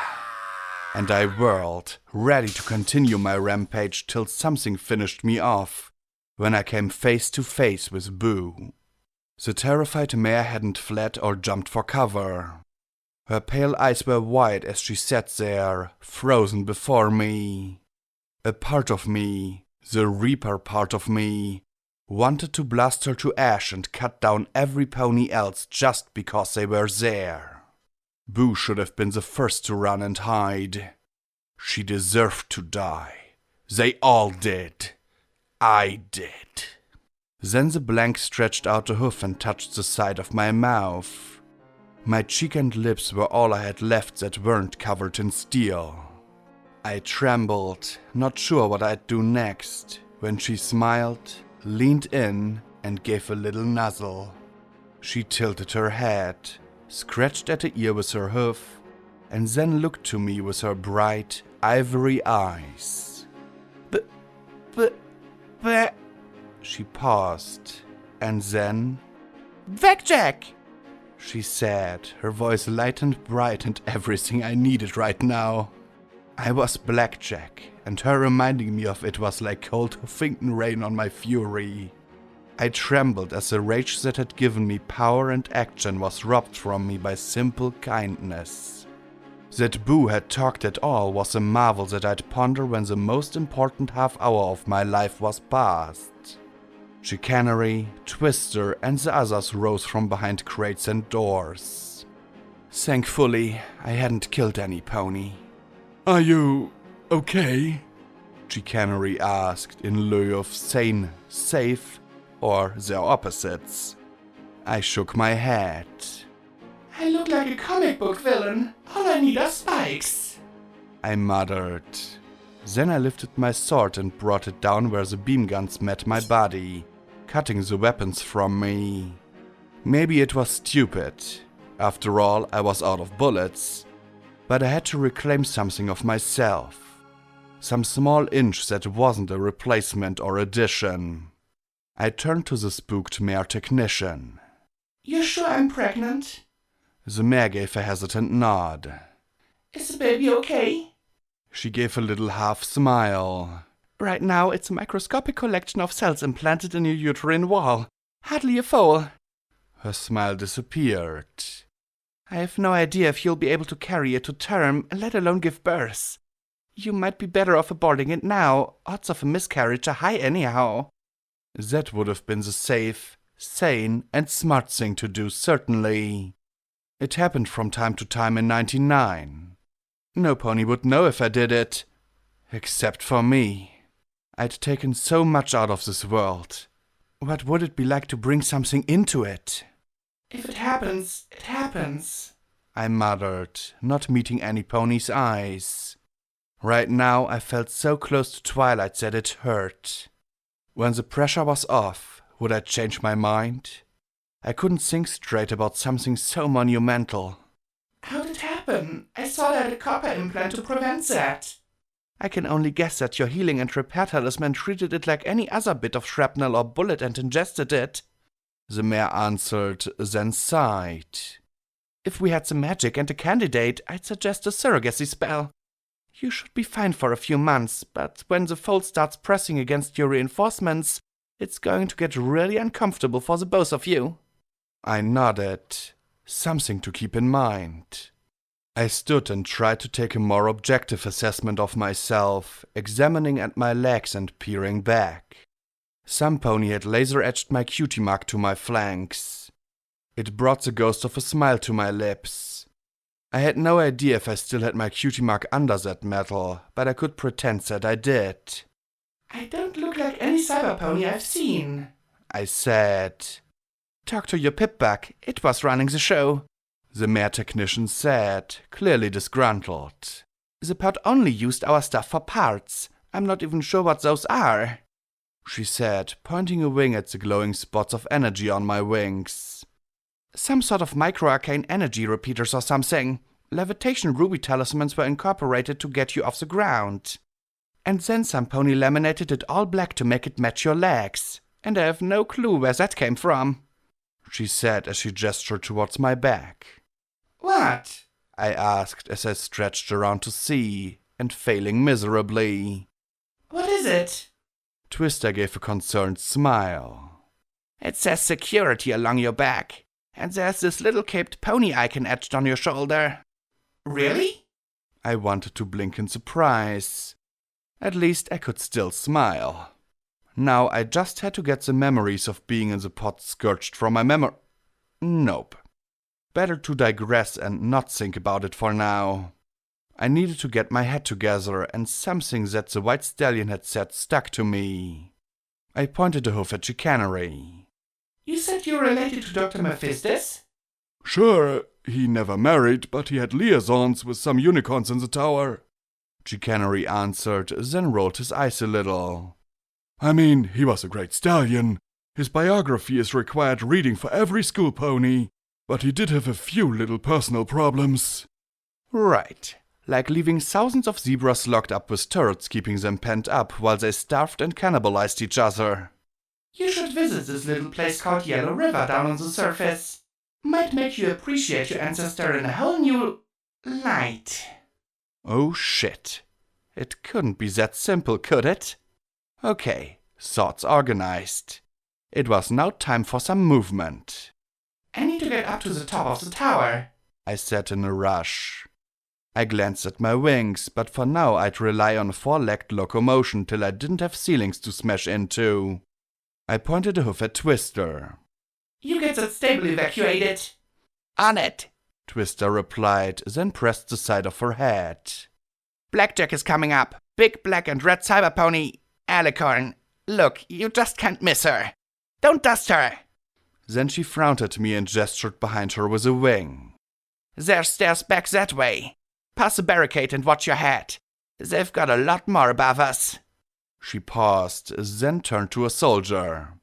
Flame Pinion, could you escort her, just in case? I really don't want any pony shooting at her, or her shooting at any pony she shouldn't. Great, a chaperone, I said with a huff as I shook my head. Worst of all, it was probably a good idea. How depressing was that? Let's go. Every second that passed, I could feel things flying further and further apart. Returning to the battle in the shaft, I looked around at the fighting and imagined the nightmare of trying to evacuate 400 civilians through this battlefield. Can you do anything about this? Pinion shouted as he joined the others in blasting away at the attackers above us. You're supposed to be some kind of cyber supermare! There had to be at least 100 above me, maybe more. It'd take far more time than I had to shoot my way through, provided I didn't get dusted or gooped in the process. But a part of me wanted to help. Badly. I pulled out my sword and levitated a half-dozen plates of scrap metal. Cover me and watch for falling catwalks! Biting on the blade's handle, I searched my EFS for the new commands and toggled on flight. My wings hummed as talismans charged up, and I felt as light as a weightless 500-pound feather. All right, all of you! I bellowed. I'm Blackjack, and I'm giving you this one time to give up. Get the hell out of here and save me a lot of frigging annoyance! Don't make me come up there, I mean it! Then I raised the plates, so the crimson beams and disintegration bolts sparked and spattered away above me. Having a little experience as a cyber pony, I knew better than to try flapping my wings.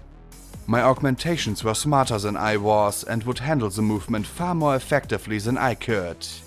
Given just how much was whirring and working inside those two complex wing assemblies, I counted this as a blessing.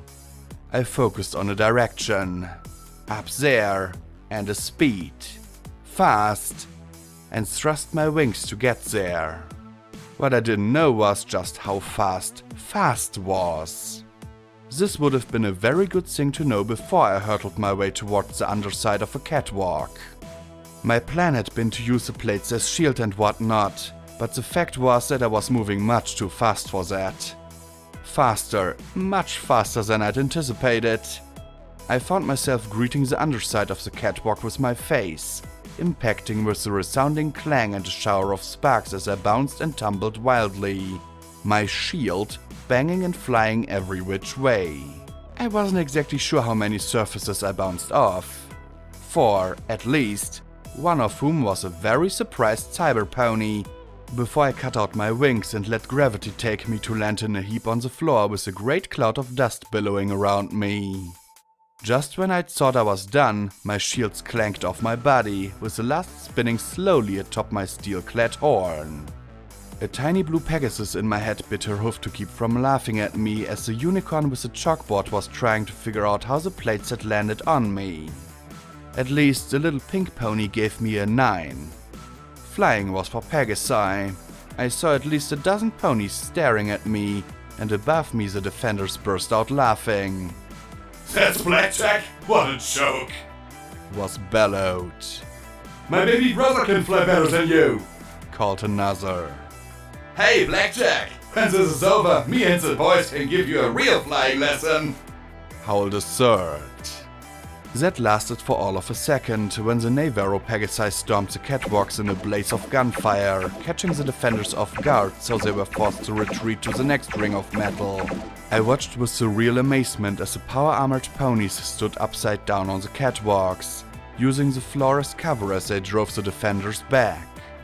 The defenders' gunfire was now far less concentrated and deadly, and the attackers had solid metal floor between them and the cyber ponies, rather than plates of scrap armor. Brilliant! I've never seen a distraction technique so well pulled off. I mean, you were spinning on all 3 axes at once. And the crying for your mommy? Wonderful! Chicanery said as he trotted up with his camera helmet back on. Did you fix that? I asked sourly as I rose to my hoofs, one plate still perched on the end of my horn, rotating briskly. Oh yeah, no way I'm missing footage like this. I plan to live through this, and when I do... There was a flash of silver, and I sheathed my sword before I turned and trotted for the exit. Wait, what? He began. Then the head came apart and tumbled into his hoofs. My footage! He whimpered. Not cool! Outside on the landing dock, the larger battle hit me like a storm. Raptors now maneuvered around the tower like great swooping birds of prey, while wings of power armor battled teams of cyber ponies swarming about the tower like angry bees and killer wasps. Only 2 raptors fired at the city now, the rest busy battling Storm Chaser's followers. As I stood there, the first wave of stable ponies began to rush out. Thankfully, property was light in stables, and most carried little more than a bundle of personal knickknacks. This way into the fleet! Hurry! I shouted at a Pegasus as he sought to direct the flow towards the landing hedge of the idling raptor. Above us extended the 6 large shield plates, and above that, where raptors had once tied up for repairs, were service gantries and bays hanging like the branches of a dead tree. A ring of large, heavy doors ran about the tower by the branches, likely so that fabricated parts could be brought out to the ships. When the Enclave tried to shell them, they fell shut with booms I could hear even from down here. As soon as the Enclave flew past, swarms of cyber ponies would pop out and harass the soldiers from behind, only to retreat when the greater numbers of soldiers rallied against them. If the doors were working, that was a bad sign. How long until the launchers were working again too? Would you look at that? Chicanery said as he trotted out with his camera head duct taped back together in a sticky grey cap. He caught me glaring at it and at once took it off and hugged it to his chest like he was protecting his foal. No, I fixed it, Blackjack. Take my flight attempts and I'll unfix it. I warned as I peered way up at the top of the tower. That's a long way up. I muttered. Only 3,000 feet. He replied as he carefully put the hat on, smacked the wires with his wing, and then panned the battle. Oh no. He breathed. I turned, saw which way he was looking, and then thought the exact same thing. Thunder had rotated like an immense, ragged holy wheel of cheese that had been attacked by furious bloat sprites. The smooth, pristine torus was now mottled, twisted, and uneven. As I watched, a great swath of it began to sag. Like rainbow sherbet left out too long, it began to pull away from the rest of the city towards the cloud layer below. The metal supporting structure gave way with a shriek and plunged far below. I could see into the smoke-filled structure, see the buildings within grotesquely elongated, holed, or melted. I have to stop this, now! Help get the stable evacuated! I said sharply as I stared up. Oh, come on. I know you're badass, but how can you stop this? Chicanery asked incredulously. I whirled on him, levitated out a piece of paper, and snapped it open in front of his face. On it were the 15 letters in 4 words that I was keeping away from Lighthooves. If he knew, he'd never let me get off this deck. Chicanery's eyes widened as he scanned them again and again. Brown rain, he muttered, eyelid twitching, then turned to the stable ponies and rushed to where an elderly stallion was taking his time. Quickly, Grandpa! Quickly! Get on the nice raptor! He rushed over, scooped the old stallion on his back, and trotted to the raptor. Let's go! Trot lively! In we go! I tucked the paper away. Amazing what those 4 words could do. I turned to Boo. You need to get on too, Boo. I don't think I can fly you safely up there. I'm not sure I can fly me safely up there. The mare cocked her head with a listening look that gave me a moment of hope, then smiled. Blackjack? Raptor, go get in, Boo. I pointed at the open door with a wing. Please? She smiled and nuzzled my cheek again. Blackjack! Yes, Blackjack. Blackjack wants Boo into the raptor. Blackjack wants Boo safe. Please do what Blackjack says, Boo. I asked plaintively. Blackjack, Blackjack, Blackjack! Boo began to sing as she skipped around me. What an Equestria had gotten into her? She was acting like I did when I was a little filly. I blinked at her and slumped a little, then showed her the paper. Look, see? Go in the raptor, Boo. Boo leaned in, tilted her head to the far right, narrowed her eyes, and stuck her tongue out of the side of her mouth. They have snack cakes in there. I lied desperately. Her eyes widened in comprehension as she looked from the paper to me, back to the paper, back to me, then at the raptor. She pointed her hoof at the paper and declared in glee, Blackjack! I slumped in defeat. I'm not going to win this, am I? She grinned up at me and gave me a hug and cheek nuzzle. Blackjack! Nope, defeated. And she hadn't even broken out the big eyes or pouty lip. At the very least, though, I could protect her better. In a few minutes, I had my operative armor on her and prepared to cover her. The respirator hissed as she stared at me, and I imagined her baffled expression. Don't look at me like that. If you're coming with me, I don't want you burnt again. Burning bad. Owie! I said, trying to give her a smile. The sleet lifted off and moved away as another ship arrived. For a moment, I felt a thrill of panic as I saw that it was a gale force. Then the door opened up and it became clear that some pony had made a mess of the crew. A terrified Captain Crosswinds came galloping out of the carnage. The green stallion, clearly battered and with one eye swelling shut, was being ridden by a striped, bloodied, and cackling filly I knew quite well. Hi, it's Blackjack! She said to Boo, and then looked at me. Who's your badass friend? Great. Now my friends didn't even recognize me. Hello, Rampage. She blinked in shock, then burst into laughter atop the green stallion. Blackjack? He said, fuck me with a lollipop. Is that you? What the fuck happened? Upgrades. I muttered. I don't want to talk about it. Today sucks. Damn, I think Big Daddy should give you the leadership of the Reapers on looks alone. She laughed, then regarded Boo. And here we have Boojack. Rampage said gaily. Well, now my day's officially awesome. She kept her hoofs pressed firmly against the sides of the captain's head as she stood on his back. Do you like her? She said, gesturing at the raptor with her head.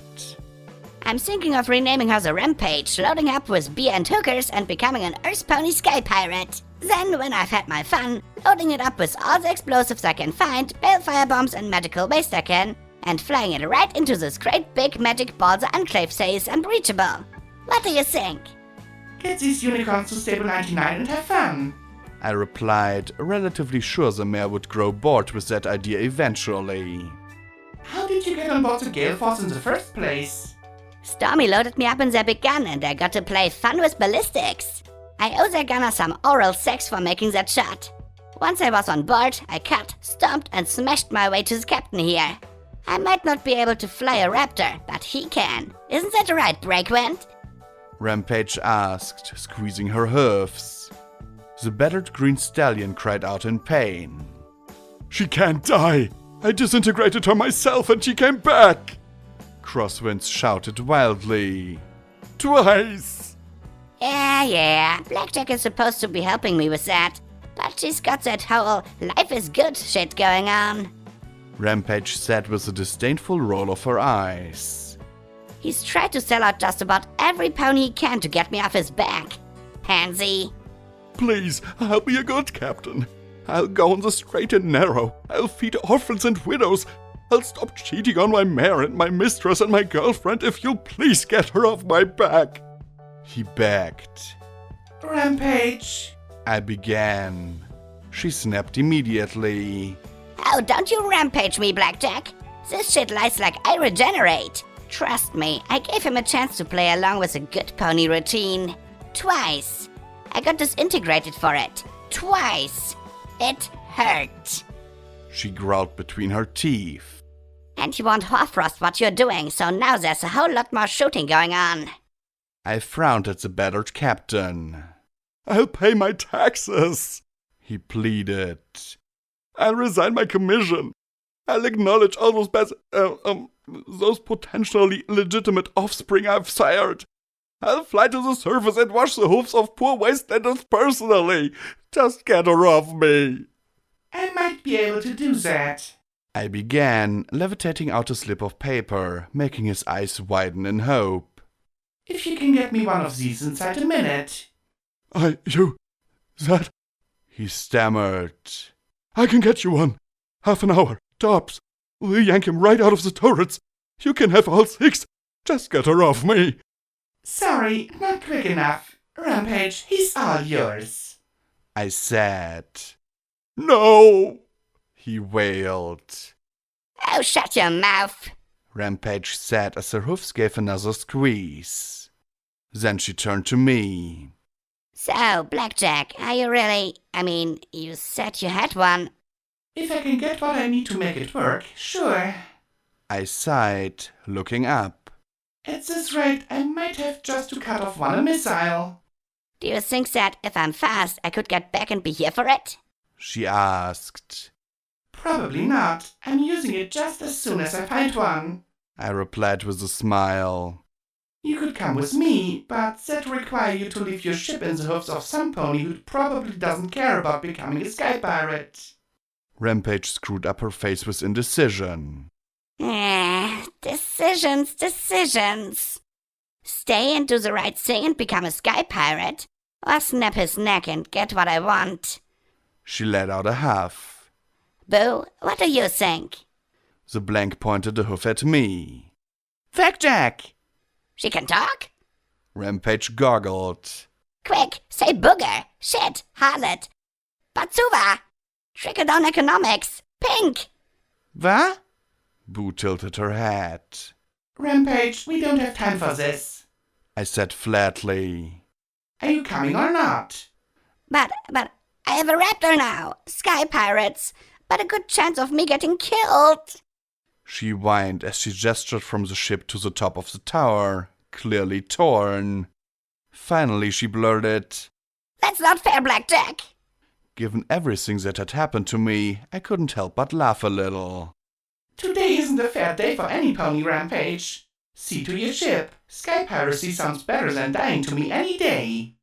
I said as I peered up again. That's because dying for you is actually easy. She sulked, but there was a hint of doubt in her voice as well. She kicked crosswinds in the ribs with her hind hoofs. Yeah, mule, back to my ship. We'll need to paint it bright red to make it go faster. Give it some extra guns and spikes. It definitely needs more spikes. I shook my head and looked at Boo, hoping she'd follow. Boo, however, waited patiently at my side. Finally, I sighed and scooped her onto my back, positioned her, and activated my wings. Thankfully, she was no heavier than the rest of me. Cover me! I said to Flame Pinion before snapping my wings and taking flight. I'd been mistaken on my speed in the tower. I was no faster than Morning Glory, and there were plenty of other Pegasi wheeling and darting twice as fast as me. Maybe it was the fact that they were Pegasi and I, even with my augmentations, was still a unicorn. The levitation field remained steady, but I watched as my power supply dropped slowly before my eyes. In the air, the view of chaos was now complete. Raptor fought with Raptor as they moved in a deadly dance of maneuver and counter-maneuver. I watched as the Castellanus, still trailing smoke from multiple holes in her plates, dove vertically towards the red-accented Sirocco. For a terrifying moment I was certain that the Castellanus was in freefall as ship blasted the spinning props at the Sirocco with its front cannons. Then the Castellanus tumbled to the side, turned 90 degrees, and opened fire with its remaining ventral turrets, tearing great green gashes in the side of the Sirocco. As it plunged beneath its enemy, the Castellanus propellers blurred to life to slow its descent, its nose swinging up as it hovered in place and fired at the underside of its enemy. I had no idea how much damage it did, but as I watched the Castellanus fall back into a horizontal position and pull away and the Sirocco return fire, I felt it was a little surreal to watch a giant war machine pirouetting so. All around me, Pegasi wheeled, clashed, and wheeled again. The more maneuverable cyber ponies did all they could to attack their enemies from any direction but the front. The power armor, on the other hoof, would move in paired formations flying towards each other, each blasting any cyber pony harassing the other wing. Then the two wings would veer off seconds before collision. As soon as they pulled apart from each other, the cyber ponies re-engaged, harassing their backs and wings. I saw what Twister meant about an open-air advantage. Out here, the cyber ponies really had to work to pick off an enemy before another formation pulled in and blasted them out of the sky. Only now there were power-armored ponies fighting other power-armored too. I had no idea how they identified each other. EFS? But in that case, they did all they could to fight 2-on-1. One would engage the enemy and the second would fly up from behind and rip open their wings with those cruel scorpion tails. It was a daring display of teamwork. If one's partner fell too far away or behind, they were dead. Or their partner was dead and they were next. When we reached the branches with garnet trees and fabrication doors, one immediately lifted enough to expel a cloud of flyers at me, Boo, and the dozen or so power-armored flyers with us. Hold on, Boo! I shouted as I tried to go up as fast as I could. It would have been nice to know exactly how my flight worked. The levitation field was easy enough to understand. I'd seen robots with similar. But what was pushing me along? Did the wings have some sort of thrust talismans? Was it telekinesis? I had to flap my wings, so 2 cyber ponies started up behind me like I'd observed before, only we weren't the usual cup of tea. They'd never before encountered another cyber pony with a hysterical pony flailing her rear hoofs wildly and crushing the cyber pony's throat in terror. Nor had they had to deal with a flying unicorn cyber pony with a glowing sword flashing around behind her. They actually paced me for a little while, staring in bafflement as if unsure if I was an actual threat or not. 3 seconds later, with agility I could only dream of, they flipped in the air and pointed their very deadly weapons right at the pair of us. I knew Then 4 Enclave power armor streaked past horizontally while precisely planting crimson beams at the pair. A second later, they were past and I was left spinning around wildly in their wake. When I came to a stop, Boo clung to my back like she was wonder-glued, and I was left with hundreds of ponies zipping and blasting around me. Slow down! I shouted, waving my sword in that general direction while a tiny blue Pegasus in my head laughed at me. Pegasi moved, thought, and in general were too damned fast for me. Pegasuses and their cheating wings. Still, time to get while the getting was good. I continued to climb, leaving the fight far below me. This high, I discovered several things. The air was growing thin and increasingly cold and windy. Every second I flew, my power supply dropped down bit by bit. As badass as I might have appeared, these wings gobbled up juice like crazy. There wasn't an altimeter on my EFS, and I was so damn high that, as I looked about, I could see the horizon curving ever so slightly. The battle below became like flickering dots and larger flashing ovals. As I climbed, I watched the percentage of my power supply falling away. 50%, 40%, 30%. For once, I began to feel cold and struggled to breathe. Metal wasn't the most insulative material, and I was covered in it. 20%. I could see the top of Shadowball Tower. I just had to fly a little further. 10%. 100 feet. 50. 3%. The talismans on the wings pushing me through the air began to flicker. No! I groaned as I felt gravity start to pull me back down. I needed a few more feet. Just a few. It was so cold. So hard to focus. My metal limbs and wings flailed as the red light died. The wings froze, and I began to fall. Teleporting me was hard. Teleporting me with even more metal was challenging. Teleporting all that and Boo all at once was like trying to magically smoosh both of us simultaneously through a hoof-wide pipe a dozen feet long.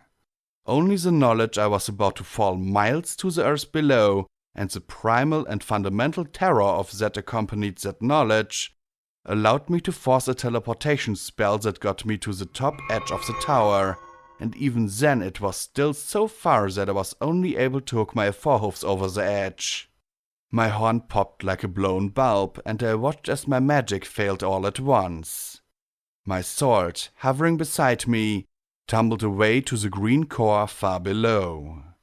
I saw it glitter for a moment in the sun, and then it was gone. Boo scrambled off my back and onto the icy roof. The blank bit my mane and hauled me over the lip, and I felt a phenomenal appreciation for earth ponies. My power supply flickered at 1%, and then my vision went dark. The howling wind went silent. All I could feel was cold wind and cold metal. Boo! Gems! Boo! I rasped. Gems! Please! I need power! I started to shiver in the cold air. Something warm nudged my cheek, then draped itself over me. I'm sorry, Boo. I muttered, gasping for breath. The air was so thin here that I wondered if I was just going to pass out. I wasn't even sure I had any gems left. Maybe way down in the bottom of my saddlebags, next to any other junk I happened to be carrying. My life support systems operated on a separate circuit, powered by my chest generator, But how long could I be up here before Boo or I perished? I tried to move what muscles I had, but it was futile. I was more machine than meat now. I needed arcane energy to keep going. All I could do was lie here in the absolute silence. Well, at least I wasn't here alone. No matter how hard or fast I tried to breathe, I couldn't quite get enough air. I could only imagine what it was like for Boo. Even my sense of feeling began to fall away. I could almost imagine I could hear singing. I lay in a proper dungeon, stone walls on all sides, heavy barred gate blocking the exit. My body ached with cold and wet as I sniffed and shivered.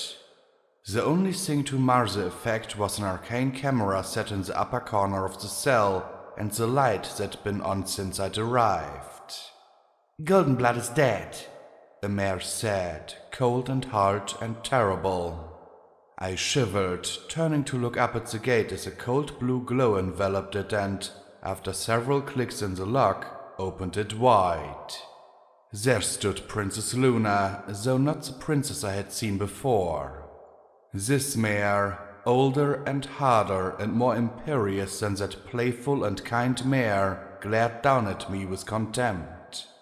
Goldenblood is dead, but I suspect his conspiracies are not, she said in cold rage, eyes narrowed like blades.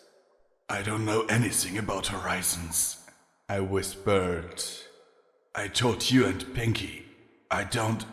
I'm not just talking about Horizons. Everything he has done, everything he has touched, is suspect, tainted, poisoned.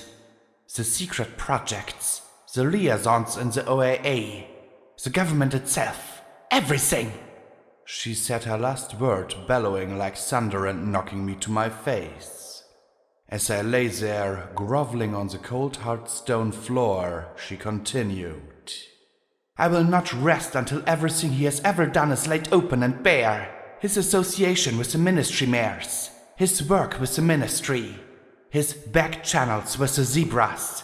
Nothing is certain anymore. Do you understand? Nothing!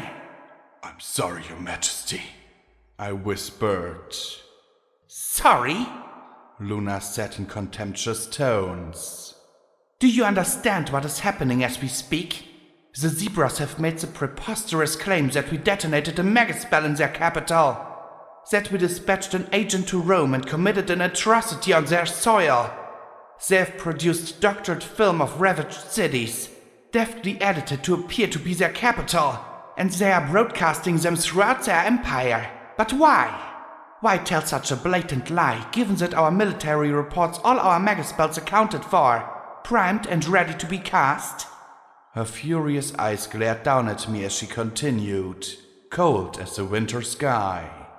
Whence springs this deceit? Is it a plot of Goldenblood? A ploy of the Caesar?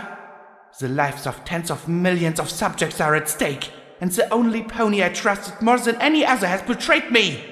I'm sorry, I repeated, averting my eyes to the silver glittering on her hoofs. I would do anything to take it all back. Anything? She asked in a lovely, soft voice. Then, for a minute, she remained silent. When she spoke again, her voice was gentle. Well then, do you wish a chance to redeem yourself? She asked. Yes, my princess. Anything. The white moon on her chest plate flashed, then detached and in a burst of light transformed into a geometric, glowing white crystal the size of a pony's eye. Do you know what this is? That's the EC-1101 Megaspell Matrix, Your Majesty. A megaspell you worked on. A megaspell that he may have compromised, she said as she contemplated it with disgust. Goldenblood could have conspired with any one of the ponies it is intended for. Twilight, Fluttershy, that judge, even my sister. He could have orchestrated a coup quite easily with this. Her teeth bared in frustration. I should have it destroyed, but what if that is his plan? I cannot know for certain. Then she lowered her eyes to me. Therefore, I think we shall try something less predictable. What do you wish, my princess? I rasped weakly. We shall bond your mind and soul to this magic spell. Your body shall be taken away for safekeeping. If for some reason this spell should ever be released, it will search out its intended, but you shall ensure that it returns to me. If you do not, your mind and soul shall evaporate slowly and steadily till they are no more. But, she said sharply and then smiled. But if you are loyal, if you are true, and it returns to me, then I shall reunite your body, mind and soul. And if no plot emerges and EC-1101 remains safe, my land and my people secure, then you shall be pardoned. Slowly I pulled myself to my aching hoofs and bowed my head to the floor. I accept, your majesty. I accept, I said, utterly sincere. Slowly she backed away and 2 stallions in dark purple robes entered, one short and one stout, the other tall and thin. Do it. I have to prepare for the gala tonight. I'd cancel the damned thing, but it's important to keep the pretense while we ferret out his conspirators. Once Pinky is finished rounding up that 4-star trash, she can scour the OIA with my blessing. Their hoods drew back as the unicorns, one blue and the other orange, stared at me with eyes full of stars. Then their horns flared and the world became white pain, and then nothing at all but white. When thought returned, a few things had become apparent to me. 1, I could breathe without feeling as if I were drowning. 2, I was being carried along by some pony. 3, I was doomed to constantly experience the memories and experiences of other ponies anytime I closed my eyes. Really, why couldn't I have dreamed about a normal equestrian life again? Still, I didn't have time to waste. If anything, I might be too late. Who's there? Who is it? Boo? Pinion? Twister? Glory? Dusk? Boomer? Rainbow? I then frowned. It's Lighthoofs, isn't it? You are watching through the Perceptitron. You sick monster, I'll bite you to death! I shouted, then snapped wildly against whoever carried me before they flung me off the top of the tower. I'd hit an artery. Maybe infection would finish him off. A wing smacked me hard across the face. Oh, you want to make this hard, do ya? Wriggling as much as I could, I thumped my face against the metal flank. I thought I felt my steel-shod horn dig into something. Take that! I'll stomp you, you bastard! Then I was dumped to a floor and felt something spicy press against my mouth. I immediately closed my mouth around it, feeling it melt away and its magical goodness spreading throughout my body. My vision flickered and my ears crackled as power returned and I blinked up at Mare-do-well. Oh, it's you. Hi. I could say the same thing, Blackjack. She said in her low, synthetic voice. You were right about Lighthoofs spawning on the Perceptitron, but he was going to leave you up here to freeze to death before finding out what's on that damn piece of paper you keep showing ponies. She frowned, withdrew another gemstone from a bag she had in wing, then shoved it in my mouth. Bite me to death? She asked wearily. I masticated furiously, absorbing the energy before swallowing. Don't laugh, I could probably do it, I said with a smile. She offered me the bag, but when I tried to levitate it, my horn told me to fuck off. It was taking a vacation after that last port. A very long vacation. And it left me with a throbbing headache. What's going on? How long was I out? Then, without further ado, I popped the bag over my mouth, hooked the drawstrings to my ears, and began to munch as I looked around. We were in some kind of fancy office, but it had the impression of being used by a rather sloppy occupant. There were old posters of the Wonderbolts tacked to the wood paneling. A large map of Equestria and the zebra lands was spread on a large table. On a different wall were some sort of complicated schematics of a huge mechanical sphere and a mushroom-shaped building, and a mouse-written note, "Don't let Goldie lay one hoof on this project, Applebloom. I don't care how much he claims he can help." A large list next to the desk read, "Awesome targets," along with names and locations. Most of them sounded zebra-ish to me. Boo, with a tilt of her head, regarded several photographs of ministry mares arranged around the desk. You've only been unconscious a few minutes. Soon as you were sighted outside the tower, Light Hooves was talking about you, watching you on that Perceptitron. When he said you passed out up there, I nipped up the shaft and got you inside my office as fast as I could. Ascending several thousand feet in a few minutes is not a smart thing to do, Blackjack. The air pressure's less than half what you're used to. I'm a super badass cyber pony, laid low by cold, air pressure, and dead batteries. There's something reassuring about that. I sat around a mouthful of slobbery gemstones.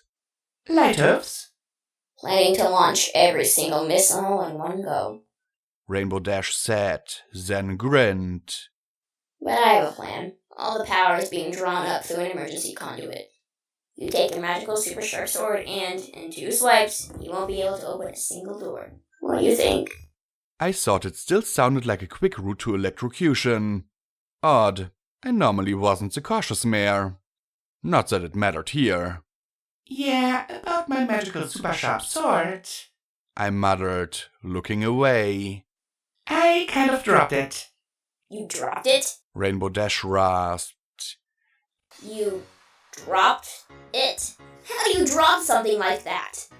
Well, when I teleported, I burned out my horn. My sword was being held out in case some cyber pony nipped in at me or Boo, and when my power ran out, well, I dropped it. I replied defensively. Haven't you ever just dropped something before? Rainbow sighed and shook her head. That's just sad.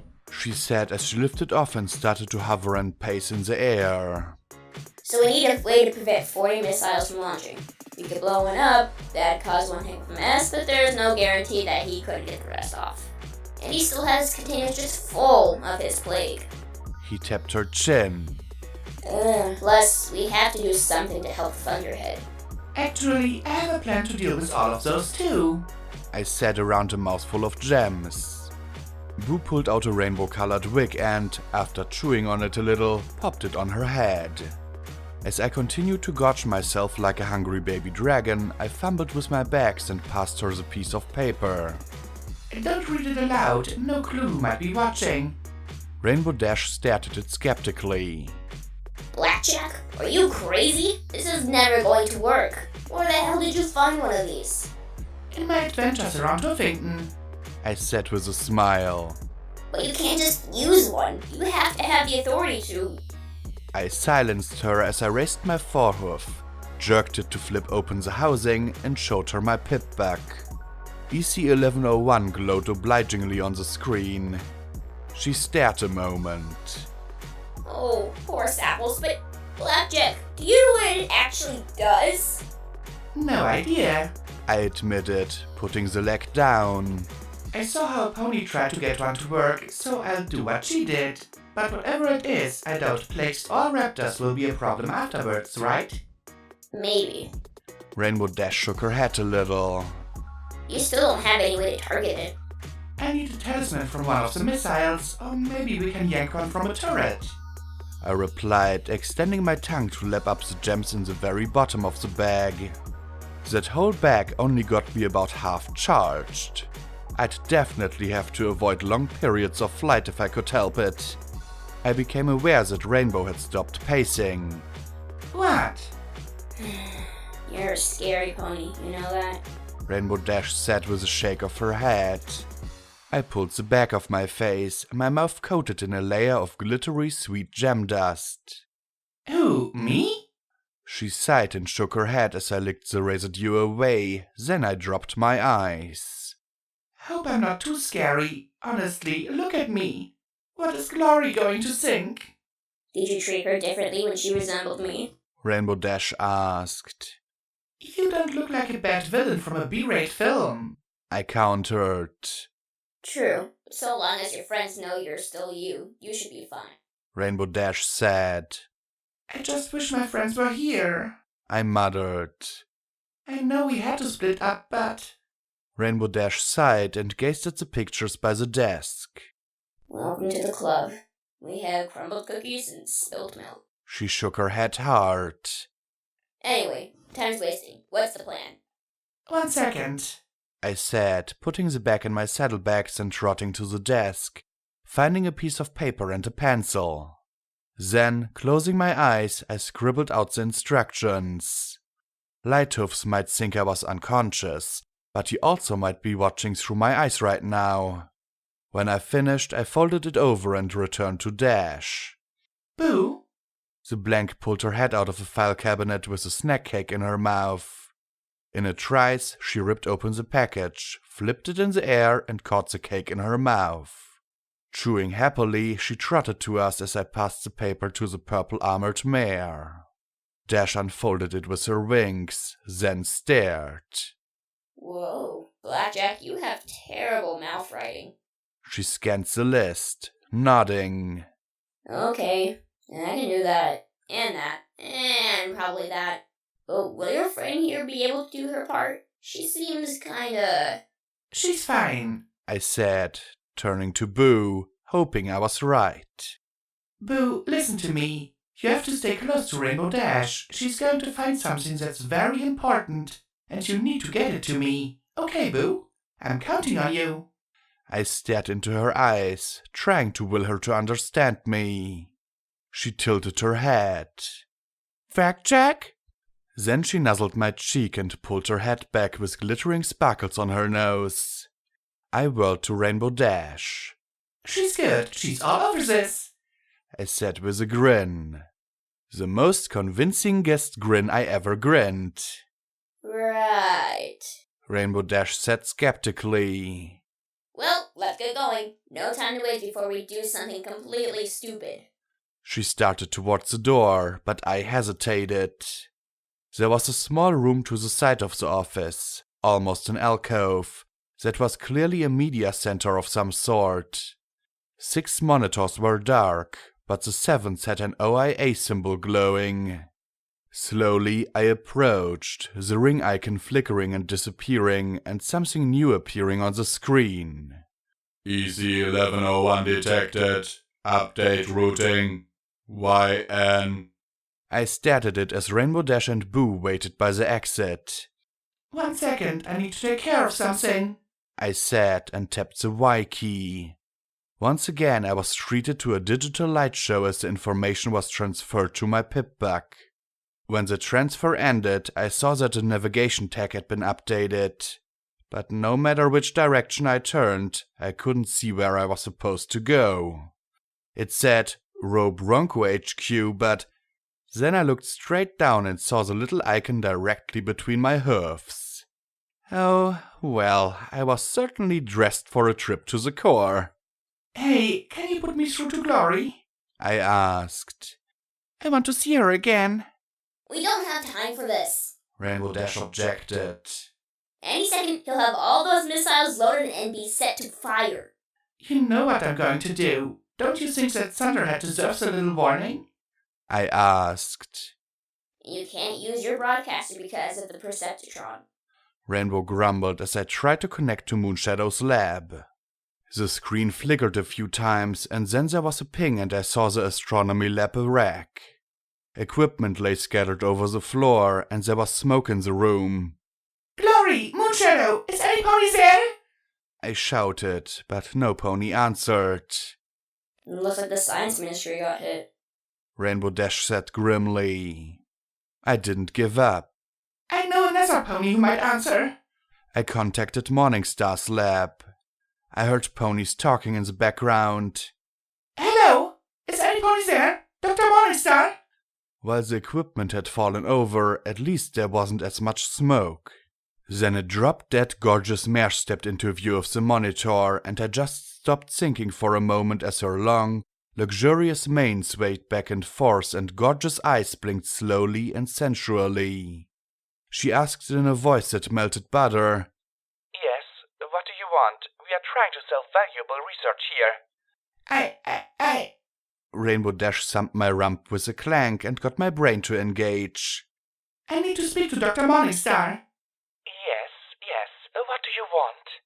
She said in the most beautiful irritation I'd ever seen, and then she looked to the side. No, that sample first, then those. And don't drop it again. The doctor? I stammered. She let out a snort of disdain and severed the connection. I gave my head a hard shake. Apparently something had gotten loose. I reopened the connection, being rewarded with a posterior that nearly made me forget why I called again. Dr. Morningstar, it's me, Blackjack. Where's Glory? She turned, arcing a brow, then smiled. Yes. I'm not the only one who's undergone some changes.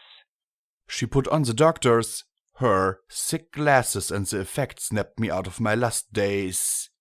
Better? Good. My pupil is at the Office of Emergency Management. Terminal address MN1-TNDR1-EM1. Terminal 6 or 7. Perfect. Thank you, Doctor. Are you evacuating? I won't let my work be destroyed by military stupidity. She declared with scorn that was gorgeous even with the glasses. Take it and as many researchers as you can to the collegiate. Talk to Triage and Professor Zodiac. I'm sure they'll welcome you and any research you have. I said. Is that so? Well then, thank you. She said with a little surprise. I will find some way to pay you back. No need. I owe you. Good luck, and leave the killing job behind. I suggested before cutting the terminal and entering in the address he'd given me. The link opened, startling a Pegasus stallion. Who are you? Get off this connection! My name's Blackjack, I snapped. Put Morning Glory on now! Blackjack? Glory said from off-screen. Then the grey mare rushed into view, knocking the stallion right off his seat. The end of her mane was singed, and there was a bandage around her head and soot on her nose. But she was 10 times more stunning to me than Dr. Morningstar had been. I couldn't talk for several seconds as she took in my appearance. Her gaze immediately softened. Oh, Blackjack. Yeah, I got upgraded. And to avoid talking and thinking about it, I rushed. How's Thunderhead? Your warning saved more lives than I can count. There have been some casualties, but for the most part we've kept clear. The firing has slacked off a bit. Fortunately, we have some pony to manage this disaster. And she moved back to let a mummy come before the terminal. Or at least, that's what he looked like. A mummy with bloody bandages with 2 intense eyes. Sky Striker? I gasped. How did you heal your injuries? I didn't. He rasped. I'm slugging down a healing potion every 10 minutes and try not to move around much. What's the situation? The tower is being evacuated and you should be ready to do the same for Thunderhead. Now's the time while the Enclave are fighting each other. I said. The Enclave wants the tower and the plague more than they want you. Sky Striker frowned. Why evacuate now? We're managing a decent resistance. I don't know where they learned it, but those 2 Earth ponies are driving them crazy with their mines and bombs. I think the Enclave are scared to put a hoof on the ground without it blowing up under them. In response, I showed the piece of paper. Quiet, don't say it. Lighthoofs might be listening in. But yes, I do, and I'm using it. The shock was on every pony's face, and I couldn't even meet Glory's eyes. I'm sorry, Glory. I know I said we'd save it, but... The shock and horror was clearly etched on her face. You tried your best, Blackjack. Sky Striker grumbled. How much time do we have? Long as it takes for me to get what I need. 15 minutes? I said lamely. That's barely time to get under the cloud layer. He grumbled. Rainbow Dash leaned in. There may be another way. Get every Pegasus you can and push Thunderhead away from the tower. Who? Striker began. Time, remember? You have 70 or 80,000 Pegasi. Thunderhead is 10 miles away already. If you all fly pushing in the same direction, you might get clear. She put a lot of emphasis on that might. 800 wing power could drain a reservoir. 80,000 could certainly move a city. Right. We'll get on it. But again, the more time the better. Then he pulled away, starting to bark orders as new bloodstains appeared under his bandages. Glory moved back to the screen and I gritted my teeth. I'm sorry. I muttered, lowering my eyes. I just wanted to save lives. I said lamely. Blackjack, you have. If you hadn't come up here with Stargazer dead, it would have been a bloodbath. And ultimately, we still would have lost. The Enclave would just bring a Thunderhead next time. Wouldn't that be ironic? She said with a smile full of tears. Just do what you have to do to bring this to an end. And Blackjack, I love you, no matter what you do or how you have to change. I love you. Just come back from this safely, okay? I'll try. I love you too. I said, then cut the connections. I couldn't cry, but I wished I could. Just one more way I was less equine than before. Laughter, tears, hunger, lust, pain. Good or bad, there were things that made a pony a pony. And love. Love too. The elevator ride down took far longer than I anticipated. I nearly bounced on my hoofs with impatience. I wanted this done. Rainbow Dash? Lighthoofs. When did he come up with this idea for using a bioweapon to discredit the Enclave? About a year ago. Why? She asked. After he returned from his first mission to the surface? His mission? He was just a rookie. Claimed he got lost in a federal lightning storm and took shelter in a surface run. She shrugged. It's happened for generations. Every now and then a Pegasus will be so damn curious that they'll dip down for a closer peek. Most are so horrified by what they see that they're gung-ho backing up the Enclave's isolation policy. A few stay down. That's why they don't give rookies power armor for the first few months. Why? She repeated the question. Did you know he was related to Dr. Mephitis?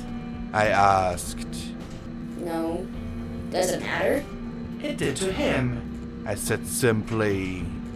Rainbow Dash just growled in annoyance. I'd been in the dark for months. She would get used to it. As the elevator descended the shaft, the blue lights dimmed and flickered. He's using the emergency generators too. Rainbow Dash said. I've been doing everything I could to slow him down. Time to stop him. I said, then smiled at her reassurance. Just keep to the plan. Get it and get it back to me. She nodded and I closed. I really wished I could close my eyes. Dealer, are you there, Echo? I'm here. He replied, his voice small and ghostly. You know what I need? I asked. Are you sure about this?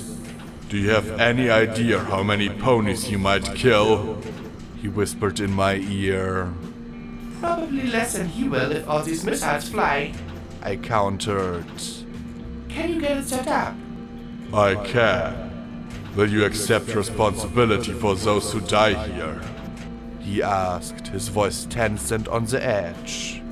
I sighed. Kill one to save two. Don't kill one and let two die. Which was a moral answer. Was there one? Yes, add it to the bill. I'll have it ready. He answered simply. The lift reached its destination and I stepped out first, walking across the floor of the central shaft to the stairs going down to the fabrication level. When I entered it, I saw a colossal chamber that I guessed was where those 6 large holes flared out. Below me was an entire self-contained factory.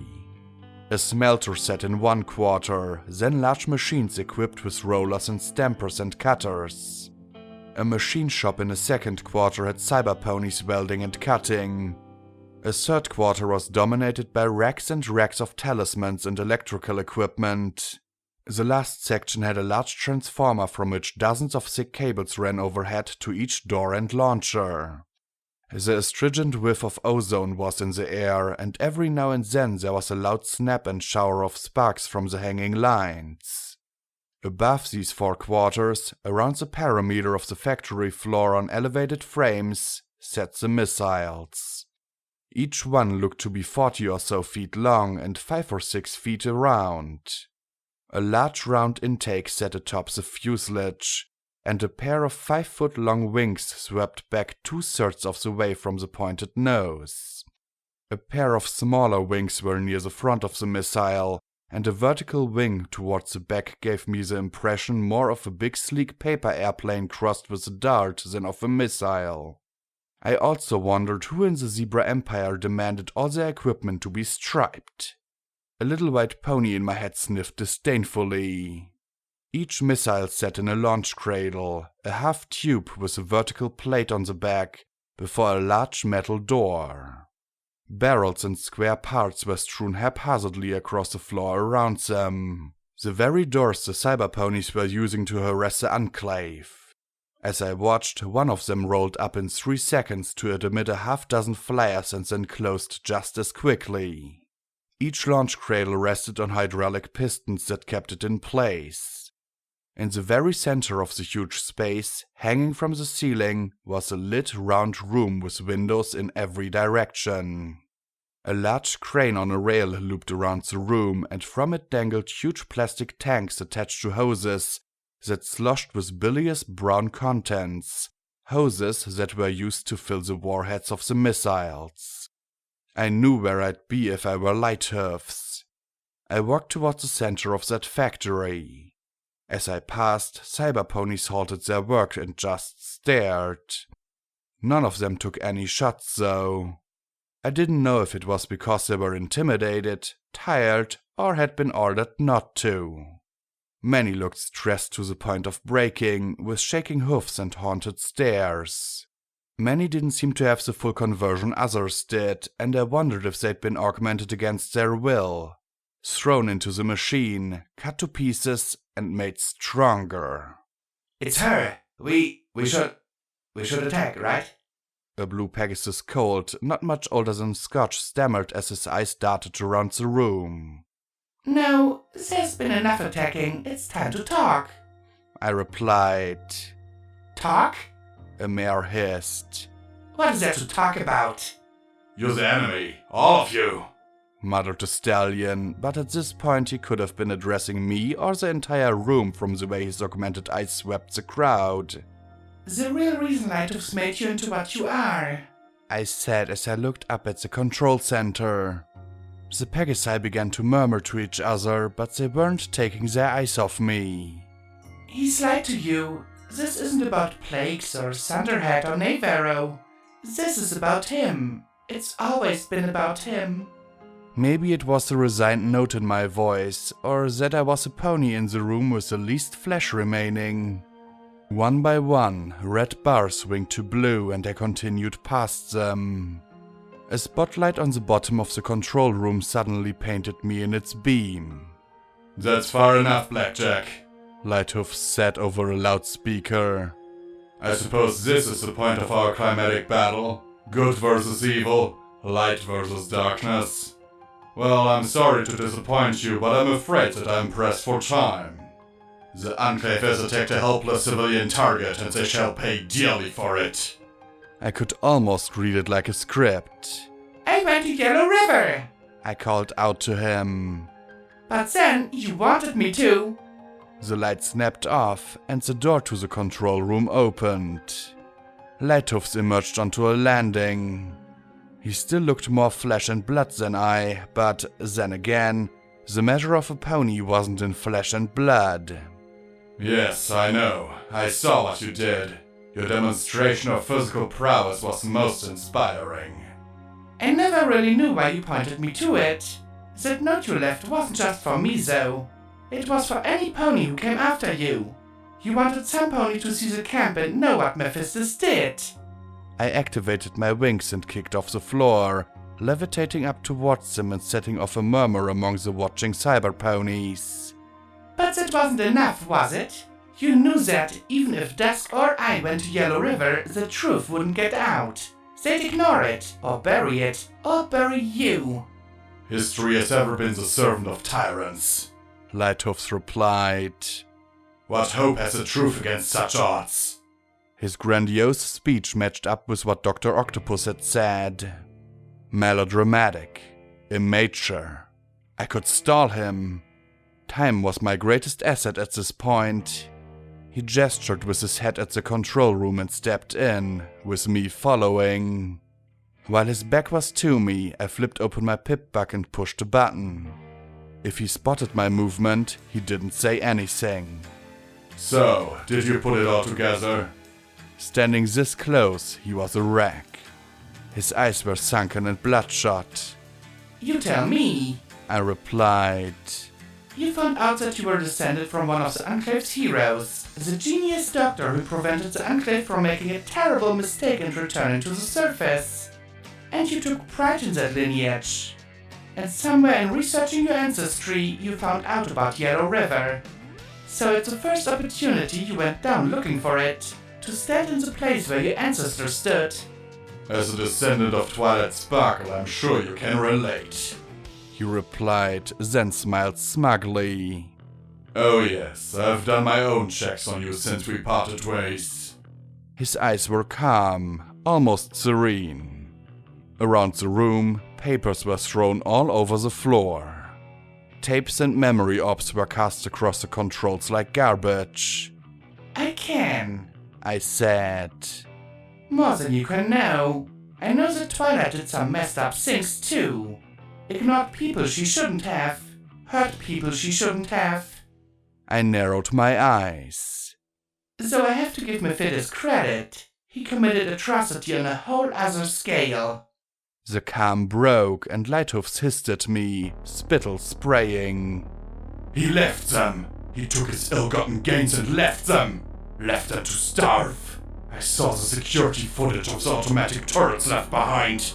Some of them lasted for months. Months!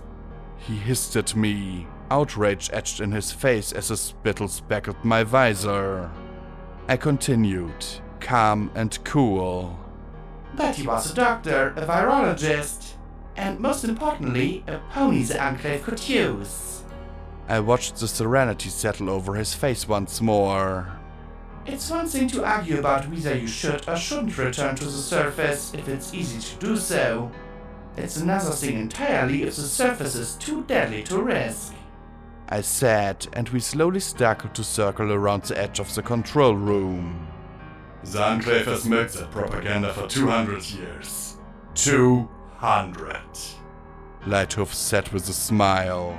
The wealth and fame they poured on him has been paid back 10,000-fold. Chicanery told me that you worked out how many lives you might have saved if you'd gone back. Still, what could you do?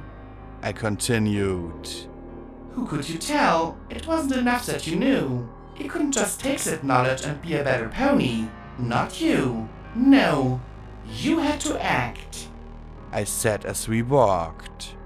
You needed something they couldn't ignore. Something no pony could ignore.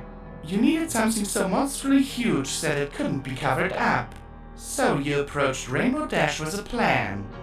She's always been looking for a way to bring down Knave Arrow. It wasn't hard to convince her.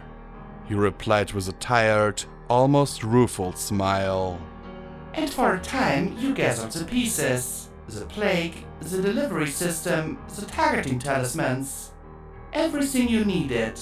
But something changed. Something that meant the scandal wasn't enough. What was it?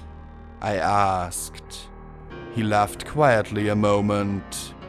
I told you, Blackjack. I told every pony. His wings reached down into the rumpled mat of documentation at our feet and swept up a few pages that he shook at me. The Enclave found out what we were doing and praised us. Disgust dripped from every syllable. They wanted to accelerate the plan. They wanted to distribute the virus to every corner of the surface, wipe out all hostile life and, then return. He threw the pages in my face and they swirled about us wildly. So a scandal wasn't enough. Defaming Mephistus wasn't enough. You needed more. You wanted to bring down the Enclave. I said as the papers fell around me. Don't tell me they don't deserve it. He hissed, marching over and smacking a control.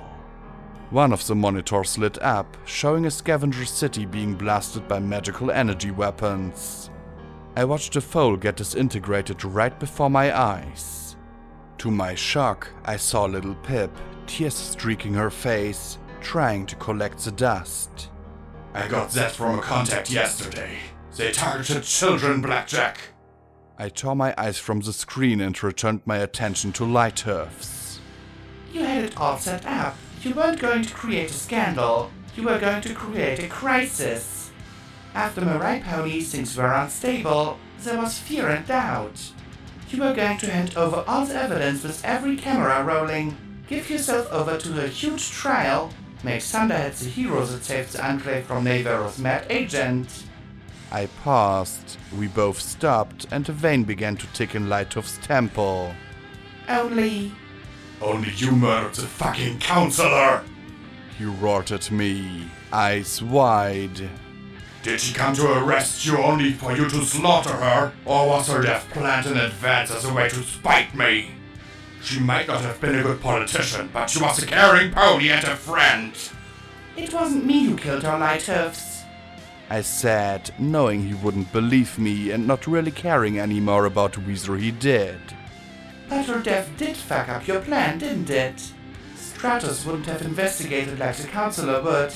He would have covered everything up. The last thing you wanted. So you fell back to plan B. Lure in the Enclave fleet and blow it to pieces. That would be a disaster far worse for them, and you could follow up with the plague at your leisure. Yes, He said, seemingly once more calm. but the power draw was too much. It destroyed the substation power grid. No, I destroyed the power grid. I replied, my eyes locked with his.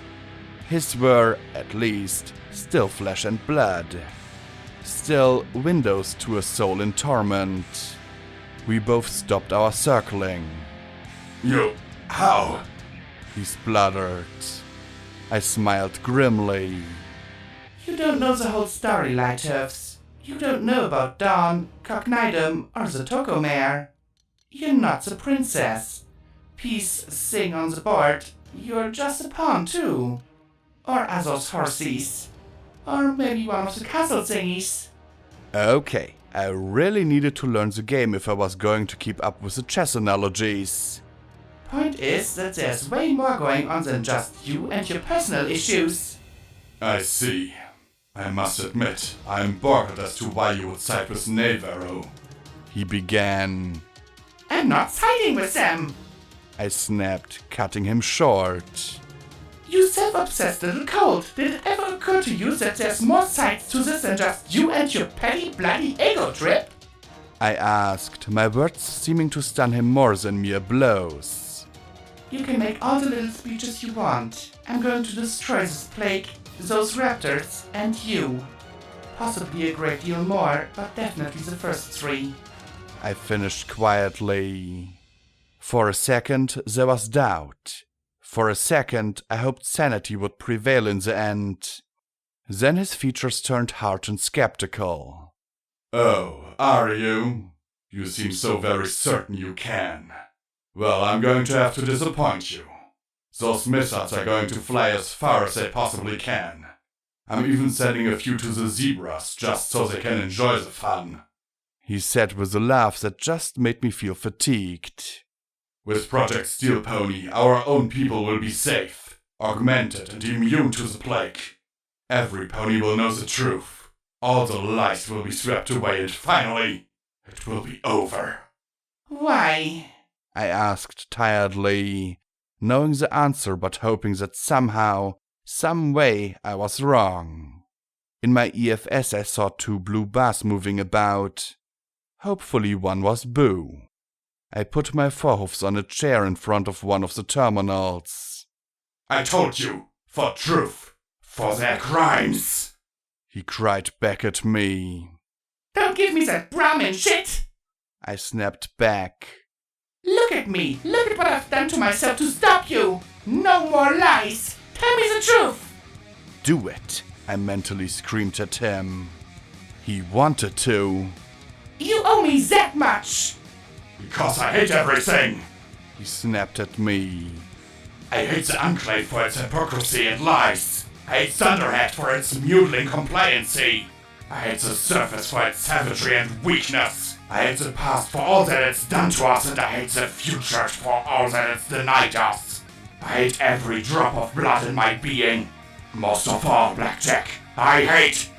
And that was the point in which I threw the chair with all my strength right into his face. He flew clear across the room and smashed into the window hard enough to almost drive him through it. You were going to say you, right? I asked, and then I galloped straight at him, slightly enlarged steel-clad horn aimed right at his chest.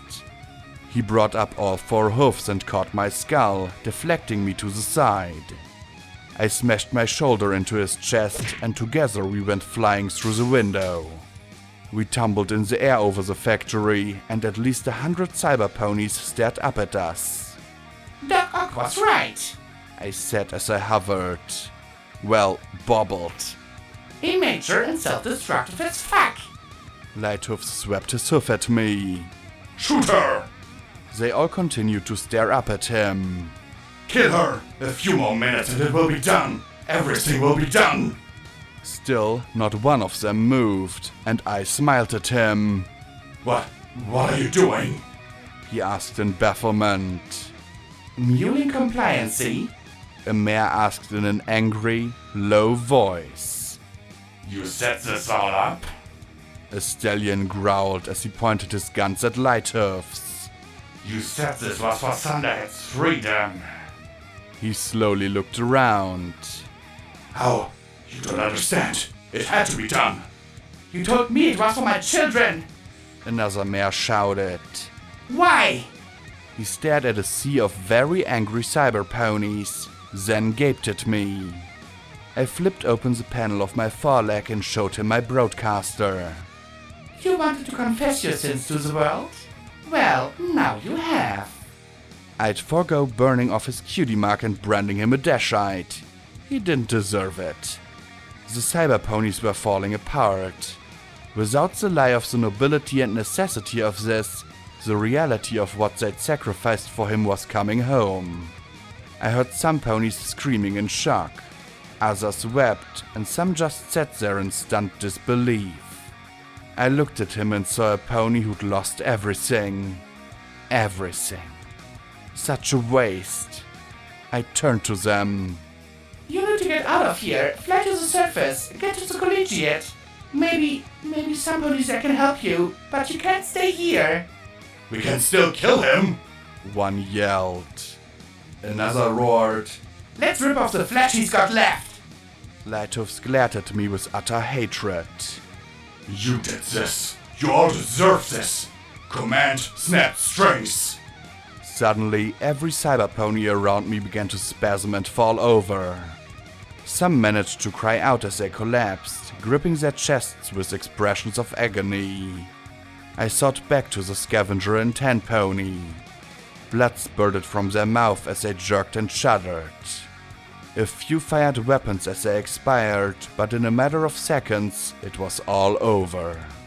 With 3 words, he'd killed hundreds of ponies. Mothers, fathers, siblings, all dead. A purple streak dashed through the air and slammed into Lighthoofs, knocking him from the air and across the factory floor into heaps of stacked metal bars. You monster! You murderer! I trusted you! Shouted Rainbow Dash as her hoof blows rained down. You betrayed us all! Betrayal is a matter of perspective. Lighthoofs spat back. If I must finish this myself, so be it! His wings snapped and he pressed his attack, the 2 blaring through the air above the factory floor, locked in dazzlingly swift aerial combat.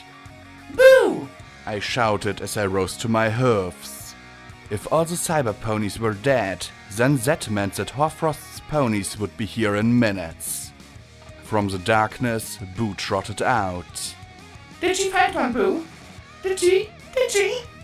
I asked with a desperate smile. She beamed a smile, reached into her saddlebag, and pulled out a fancy bug snack cake. Blackjack! She said cheerfully as she presented it to me. I slumped, really not having the time to search for one myself. I panned my eyes over to the racks of talismans, but there were dozens of different kinds, perhaps hundreds. That's okay, Boo. That's okay. I rose, hoping I'd get lucky as Rainbow Dash and Lighthoofs battled through the air. Lighthoofs may have been augmented, but Rainbow Dash was the best flyer in history as far as I knew. Maybe I'd find one in... Then I saw Boo cupping something in her other hoof. It was a talisman about the size of a hoofball, white, and with a boar's sight on the front of it. I leaned in, grabbed her shoulders, kissed her heart, and then grabbed it with my mouth. I had to be careful not to bite down too hard, or it'd be lunch. But Boo said with a very baffled look on her face, then unwrapped the cake, popped it in her mouth, and ran after me. The Pegasi moved almost too fast to follow. Rainbow Dash and Lighthoofs streaked in purple and white lines around crackling power cables, as each moved to strike the other with as much force as they could. Lighthoofs had all the cyber pony control, strength, and resilience I did. But Rainbow Dash's special armor more than once disappeared just before he struck, only to blast him from literally out of nowhere. His lightning-fast counterattacks hammered the purple laminated steel in a shower of sparks. I flew back up to the control room and found a terminal. I'd only seen this once, but I closed my eyes a moment, trying to remember everything she'd done. Dealer, time to make this happen, I said as I scrolled through the commands as best as I could remember them. Outside, Lighthoofs and Rainbow Dash were just blurs of color. The talisman flashed red 3 times, then turned completely red as it was armed. Time's up. Suddenly, Lighthoofs came flying through the window and slammed into me, and we bounced across the control room floor together. He flipped up while I rolled under the factory control terminals. The bright red talisman went bouncing out of the control room door and into the factory. Boo, get it! I shouted as I pulled myself to my hoofs. If it broke on the way down, well, I'd just have to worry about that then. Enough! Lighthoofs cried, his flesh bloody and his armor plates dented, and then he rose to his hoofs and began slapping buttons as quickly as he could. I'm ending this now! Automated launch sequence activated, said a cool, recorded voice. With a whir, the doors began to rise one after another. Fire 1. A launch cradle rose up at a steep angle as the end of the missile began to whir. Then the missile slid down the cradle, out the door, and into open air. A second later, the end of it erupted in flame and it whooshed out into the sky. Fire 2. The speaker said calmly, the launcher already rising up. Stop them! Was all I could say to Rainbow Dash. With all the fighting going on outside, there was no way the raptors would be able to intercept all of them in time. As the second missile slid down its cradle and the third one started to rise, she launched herself towards the open door. I flapped like an iron albatross towards the force. Lighthoofs rammed into me, and together we crashed into the force launcher. The impact from our bodies made the launch platform shriek and shift as it rose above us. The supports snapped off and the entire sling swung to the side. The missile began to slide down, and then I heard a crunch as the engine began to rev up. Together, we looked at the end of the launcher and saw that the nose of the missile had caught on the base of the door. Launch error. Launch error. The voice said calmly. Far off to the west, I saw a brilliant explosion. If Rainbow Dash could get one missile, I had to trust that she could get 2 more. Lighthoofs rose, hatred etched deep in his features as he glared at me. All around us, sparks rained down as the missile in the cradle above us started to smoke.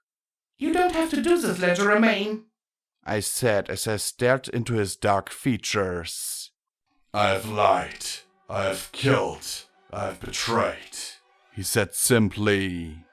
I'll fire off the rest of the missiles manually if I must, but I will see this ended. He turned and darted towards the 5th launcher. My horn wasn't working at the moment, still very upset with me after my last teleportation attempt. Still, I had wings now. Jumping over bodies, I activated the levitation talisman enough to get me airborne, snapped my wings and launched myself with 4 hoofs outstretched at his back.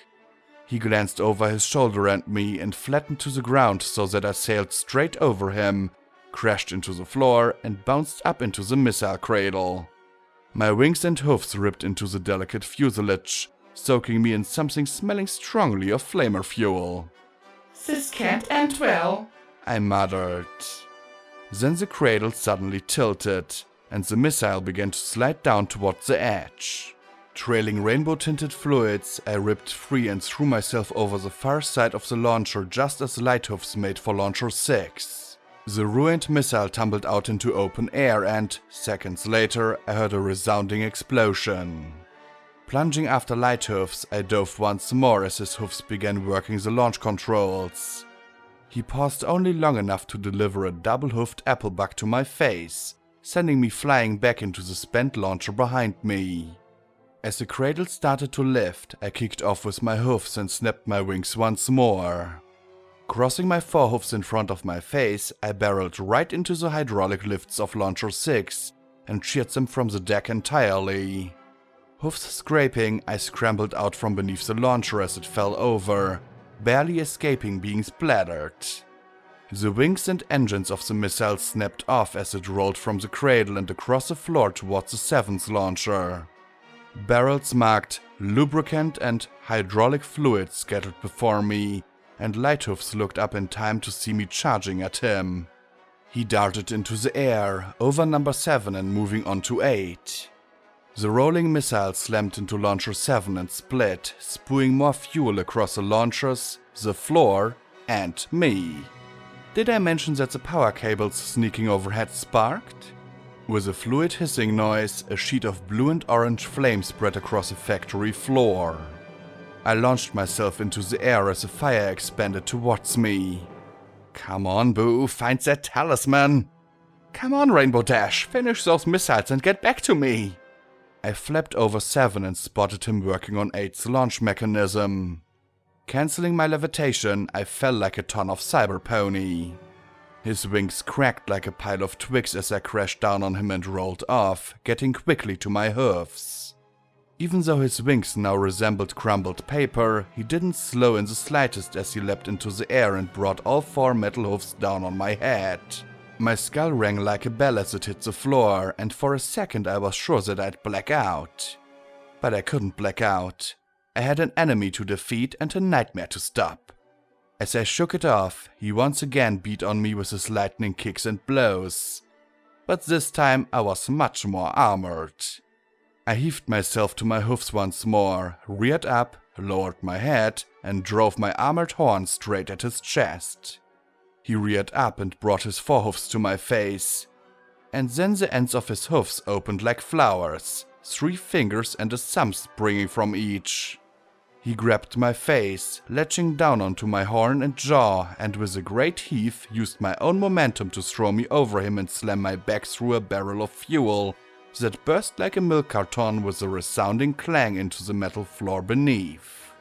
Bracing his hind legs against my body, he started twisting my head far further than it was intended to turn. I have to admit, thumbs are useful, he said as sparks of pain broke through my usual numbness. Not a good sign. Wait, did he put a design for thumbs in that damn conversion machine?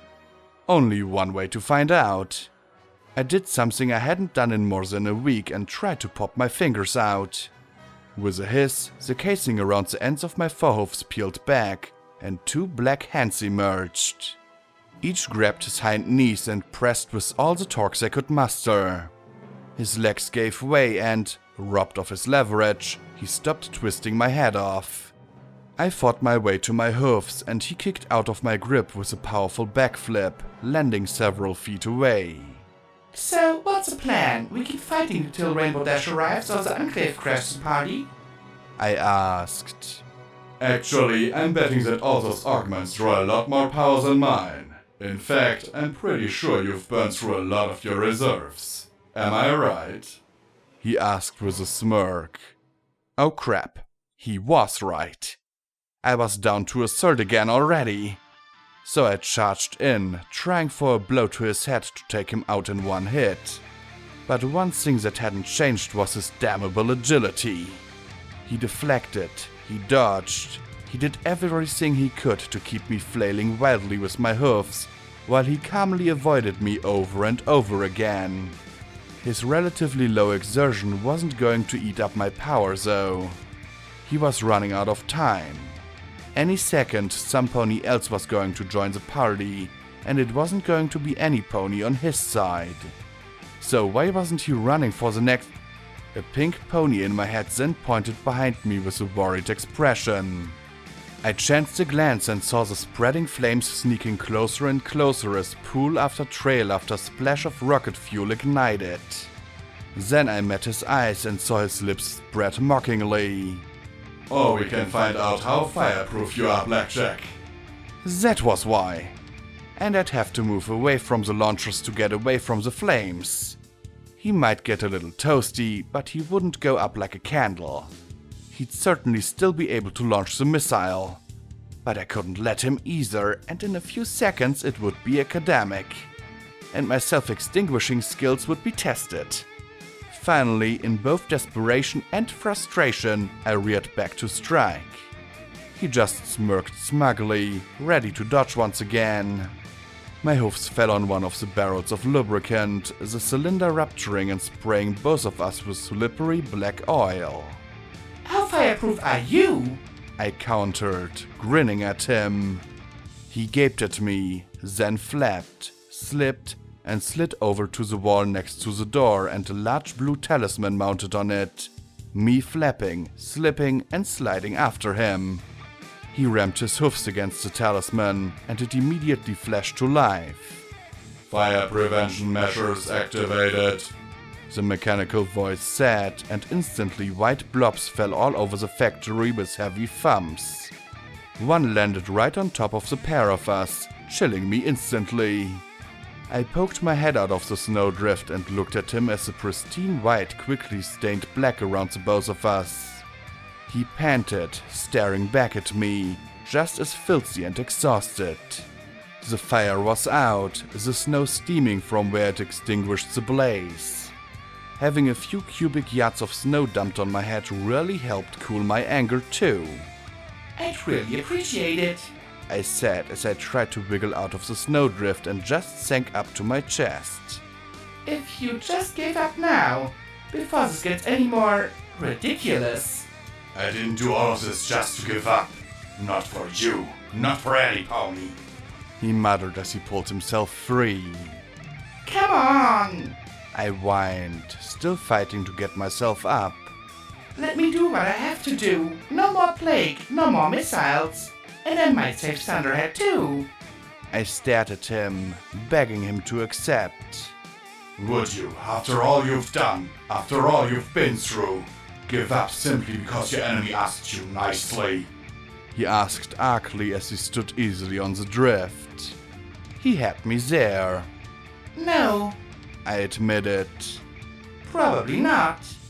Then I scooped up a load of snow between my hoofs and packed it into a ball. But if the battle for the future of the Enclave and the Wasteland comes down to a snowball fight, no pony is going to believe it. Well, my friends might, but they were used to my... solutions. He stared at the ball as I drew my hoof back, threateningly, then let out a snort. Then I started to laugh as well. Somehow I doubted that the history textbooks were interested in moments such as this. I don't believe you, he said after the laughter ended. I kill hundreds, maybe thousands, and you, Blackjack, why are you doing this? Don't you care? Of course I care. I know you've done wrong. So have I. Things that I deserve to be killed for. But since then, I've taken every chance I've gotten to do better and improve the world. So I can't just be an executioner. I answered. I think you should pay for what you've done. But there's so much good you could still do. Killing you is a waste. It's not punishment, it's what you want. That made his smile slide away. You are a very strange mayor, He replied. I think I would have been better off getting to know you instead of thinking of how best to use you. He stood up and started towards the launcher again. But sometimes there's no second chance. Sometimes execution is the best option for every pony. Lighthooves? I warned, then activated my flight and resumed kicking and clawing my way out of the snowdrift, my wings flinging little bits of slush everywhere. Damn it, why did Pegasus get to walk on drifts like they were clouds? No, Blackjack, I've come too far and done too much to betray it all now, he said as he started tapping the controls. Then the engine of Missile 4 jammed against the door and its launcher, activated and filled the factory with its incandescent thrust, and I didn't hear anything but the roar of combustion. A sheet of fire washed over the ceiling, cable insulation igniting and flames spreading in a glowing fan. An immense cloud of steam formed instantly as the snow all but washed away from the blast of flame overhead. Thick plumes of smoke obscured anything that wasn't ablaze, and the heat was so intense that pieces of metal roof began to melt. Cyberpony or not, I'd melt too. I screamed for Boo, but had no idea if she'd heard me over the furious roar of the engine. Then the missile crushed itself like a tin can, ripped like foil, and exploded in a ball of fire that washed through the factory in a wave. All I could do was curl up in a ball, cover my mouth, and endure. An elegant white unicorn in my mind told me to hang in there. When the fireball passed, I slowly uncurled, tasting the chemicals in the air. A half-dozen other missiles were on fire now, tangled and twisted in their launch cradles. I slowly rose to my feet. Launch. Launch. The voice slurred. Boo? I croaked out. Boo! I turned about, half terrified I wouldn't see her and half terrified I would. I spotted the red bar first. Lighthooves was at the base of Launcher 17, struggling with the hydraulic jack that would let the missile slide free. Slowly, I approached. He wasn't handsome anymore. His white exterior was charred as black as mine. A dark hole in his chest still oozed blood.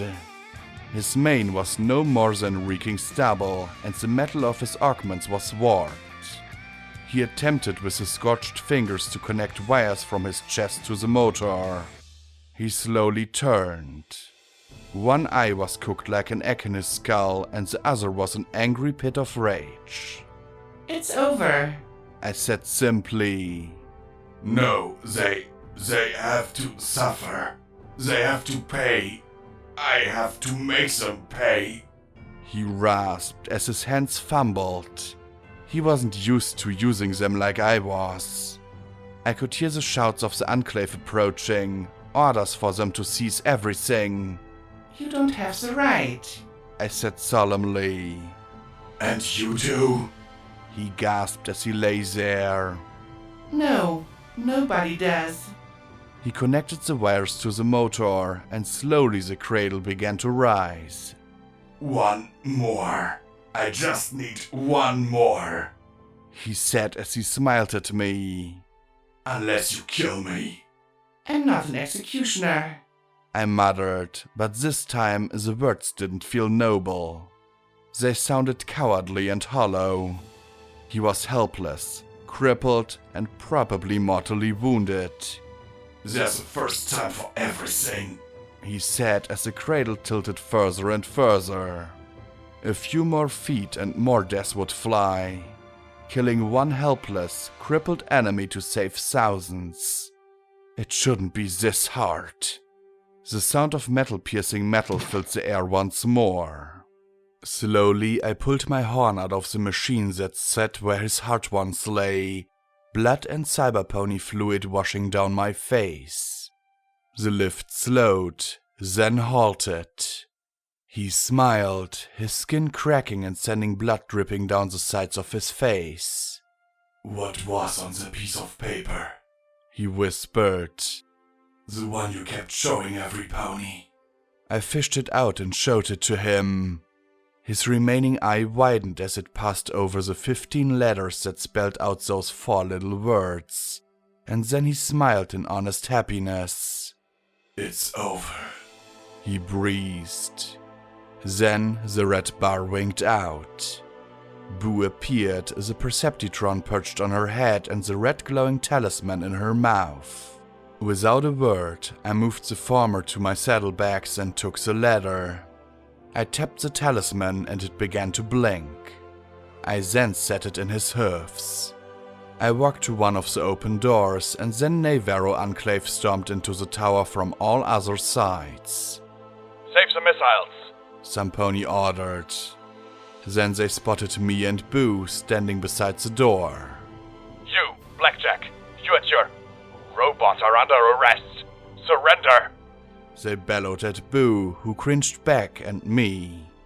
Our utter lack of armament was likely the only reason we weren't dusted then and there by 50 armored ponies. Surrender! You are weaponless, outnumbered and injured! An officer barked. From somewhere outside I could hear the whir of a raptor that was far too close. You don't have a chance, he sneered. I don't need a chance, I replied, showing him the paper. I have a mega spell. The red talisman let out a beep and suddenly everything in the room jerked sideways towards the talisman as a purple aura surrounded the orb. The moment was all I needed to grab Boo and jump out of a perfectly good tower. Far below the city, I imagined a trophy of skeletal magical phantasms around a diamond saturated with arcane power for 200 years. A glance at my pip-buck as we fell told it all. Huffington Megaspell Complex. Access Megaspell Chamber number 8.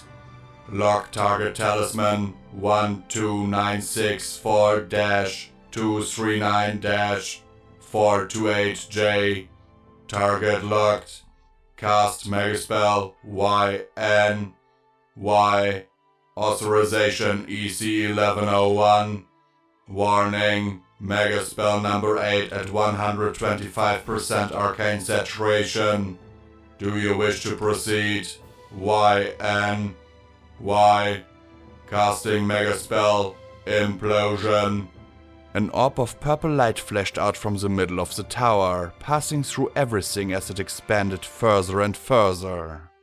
I had no idea how far it would go. I might have just killed the hoof and all my friends in it. A flock of Enclave poured in on me as I spread my wings and tried to get away.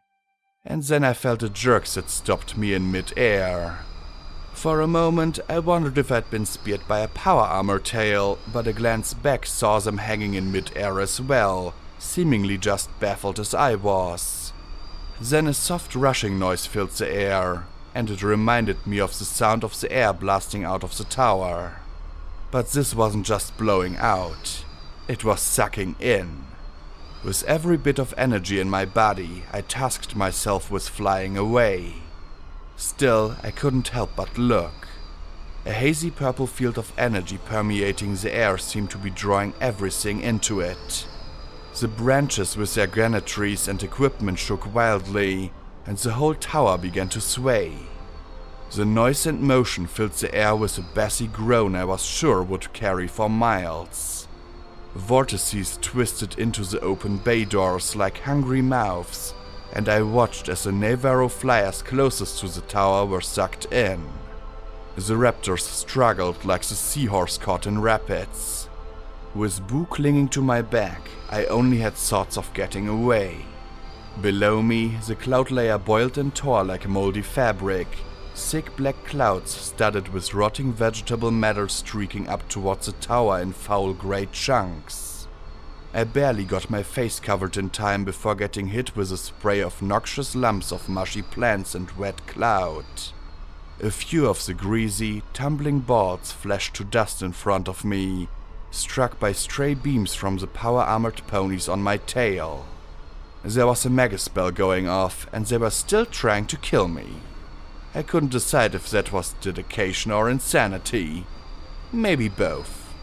Then another purple shell of magic radiated out from the tower, and when it hit me, suddenly it felt like the world had turned on its side. I flapped my wings, trying to propel myself in the direction of a way, and it felt as if I were once more trying to fly straight up. Then a deep gonging noise reverberated through the air, so massive sounding that both I and my zealous pursuers chanced another glance back. The ring of doors and missiles was gone. So were the walls between the doors. Instead, a rumpled seam looped around the tower where the fabrication level had been, with no gap between the parts of the tower above and below. The world was still sideways, but the roaring wind cut off entirely. For a moment, silence prevailed. The raptors seemed frozen in their positions, and silent clumps of clouds and fetid matter fell past me with barely a whisper. I could see the tower and the other spires of the core exposed completely beneath me. Not even the slightest whiff of vapor obscured the luminous boulevards below. Despite the broken buildings and sickly green glow, in an almost obscene way, it seemed inviting. As I stared, everything seemed to hold its breath, even the city. Then a groan, pained, tortured, and so low that it was more felt than heard, echoed across the valley. I watched the crease where the fabrication layer had been deepen, and started as I crept up and down the side of the tower. The groan grew into a wail as the building began to twist and warp before my eyes like a melted candle. The top drooped like a wilting flower for a few moments before the metal finally failed, and then all at once it was snapping and springing apart as the building disintegrated. A plate from the massive armored head reached out like an immense steel paw and caught one of the raptors. In an instant, the warship shattered, the pieces joining the falling colossus. I only hoped it was a blizzard and not the Castellanus. Something was wrong though. The tower wasn't falling down, it was falling in. The pieces wrapped around the middle where the fabrication level had been, and the sounds of tortured metal grew to a higher and higher scream as the pieces were compressed under the force of the magic. And then another pulse of purple emanated from the shell. As it passed through me, hooks of magic dug into every particle of my being, and we all started moving towards the center of the spell. Oh no! No, no, no, no, no, no! I shouted as I tried my best to flap away, up when I seemed so much heavier to the new down. I could now hear a tremendous rushing sound. Not of wind precisely. Not the high-pitched throaty scream of the vortexes I'd heard earlier. This noise was deeper, wetter, more like a current of water than air.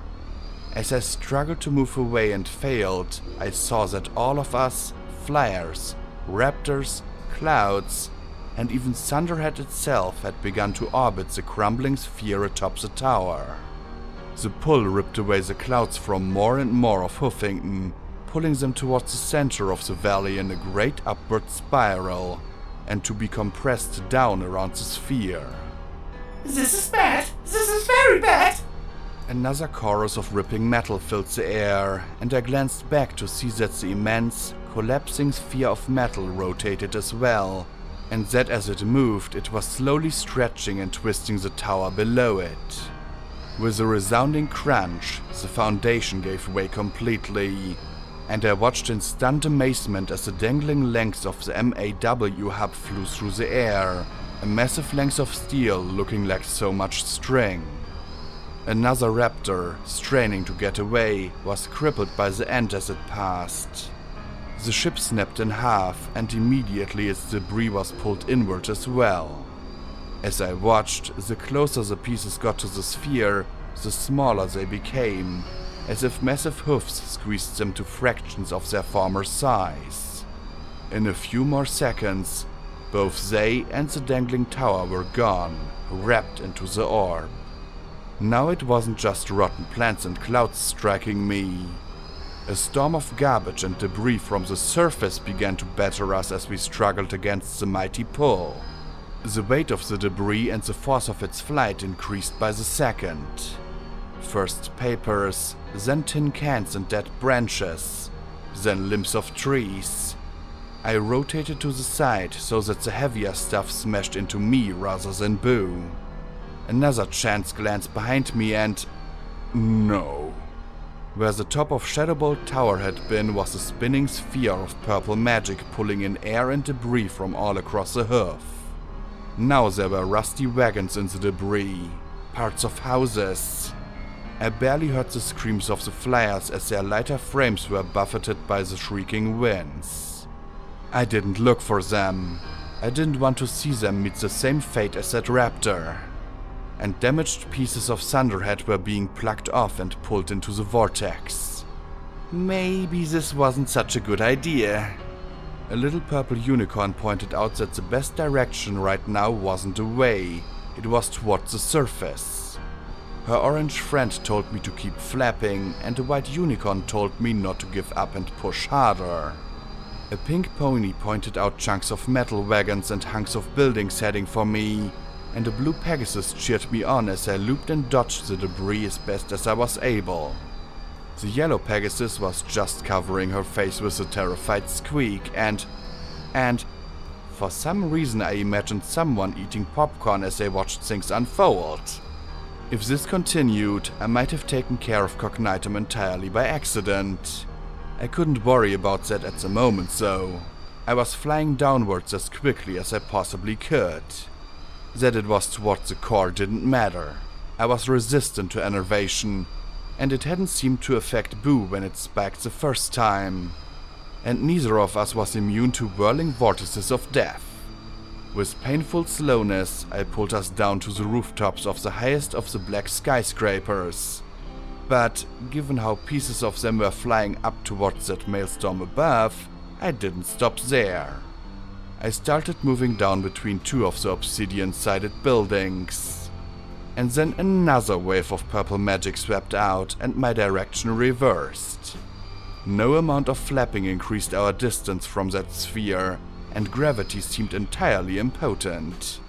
I once again passed the standing skyscraper's roof though, and reached out with a hoof, popped out my fingers, and grabbed the metal rail that ran around the edge of the building. Boo began to slide off me with a scream, and I reached out with my other hand to grab her forehoof. If I'd been only half metal, I think I might have been torn in two. Now I was worried about Boo as she swung above me like a kite in a hurricane. I watched in stunned surrealism as small chunks of skyscrapers began to be pulled up towards that disc.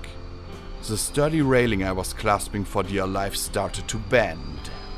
And then another purple wave swept through me, but this one was heading in, collapsing around the sphere.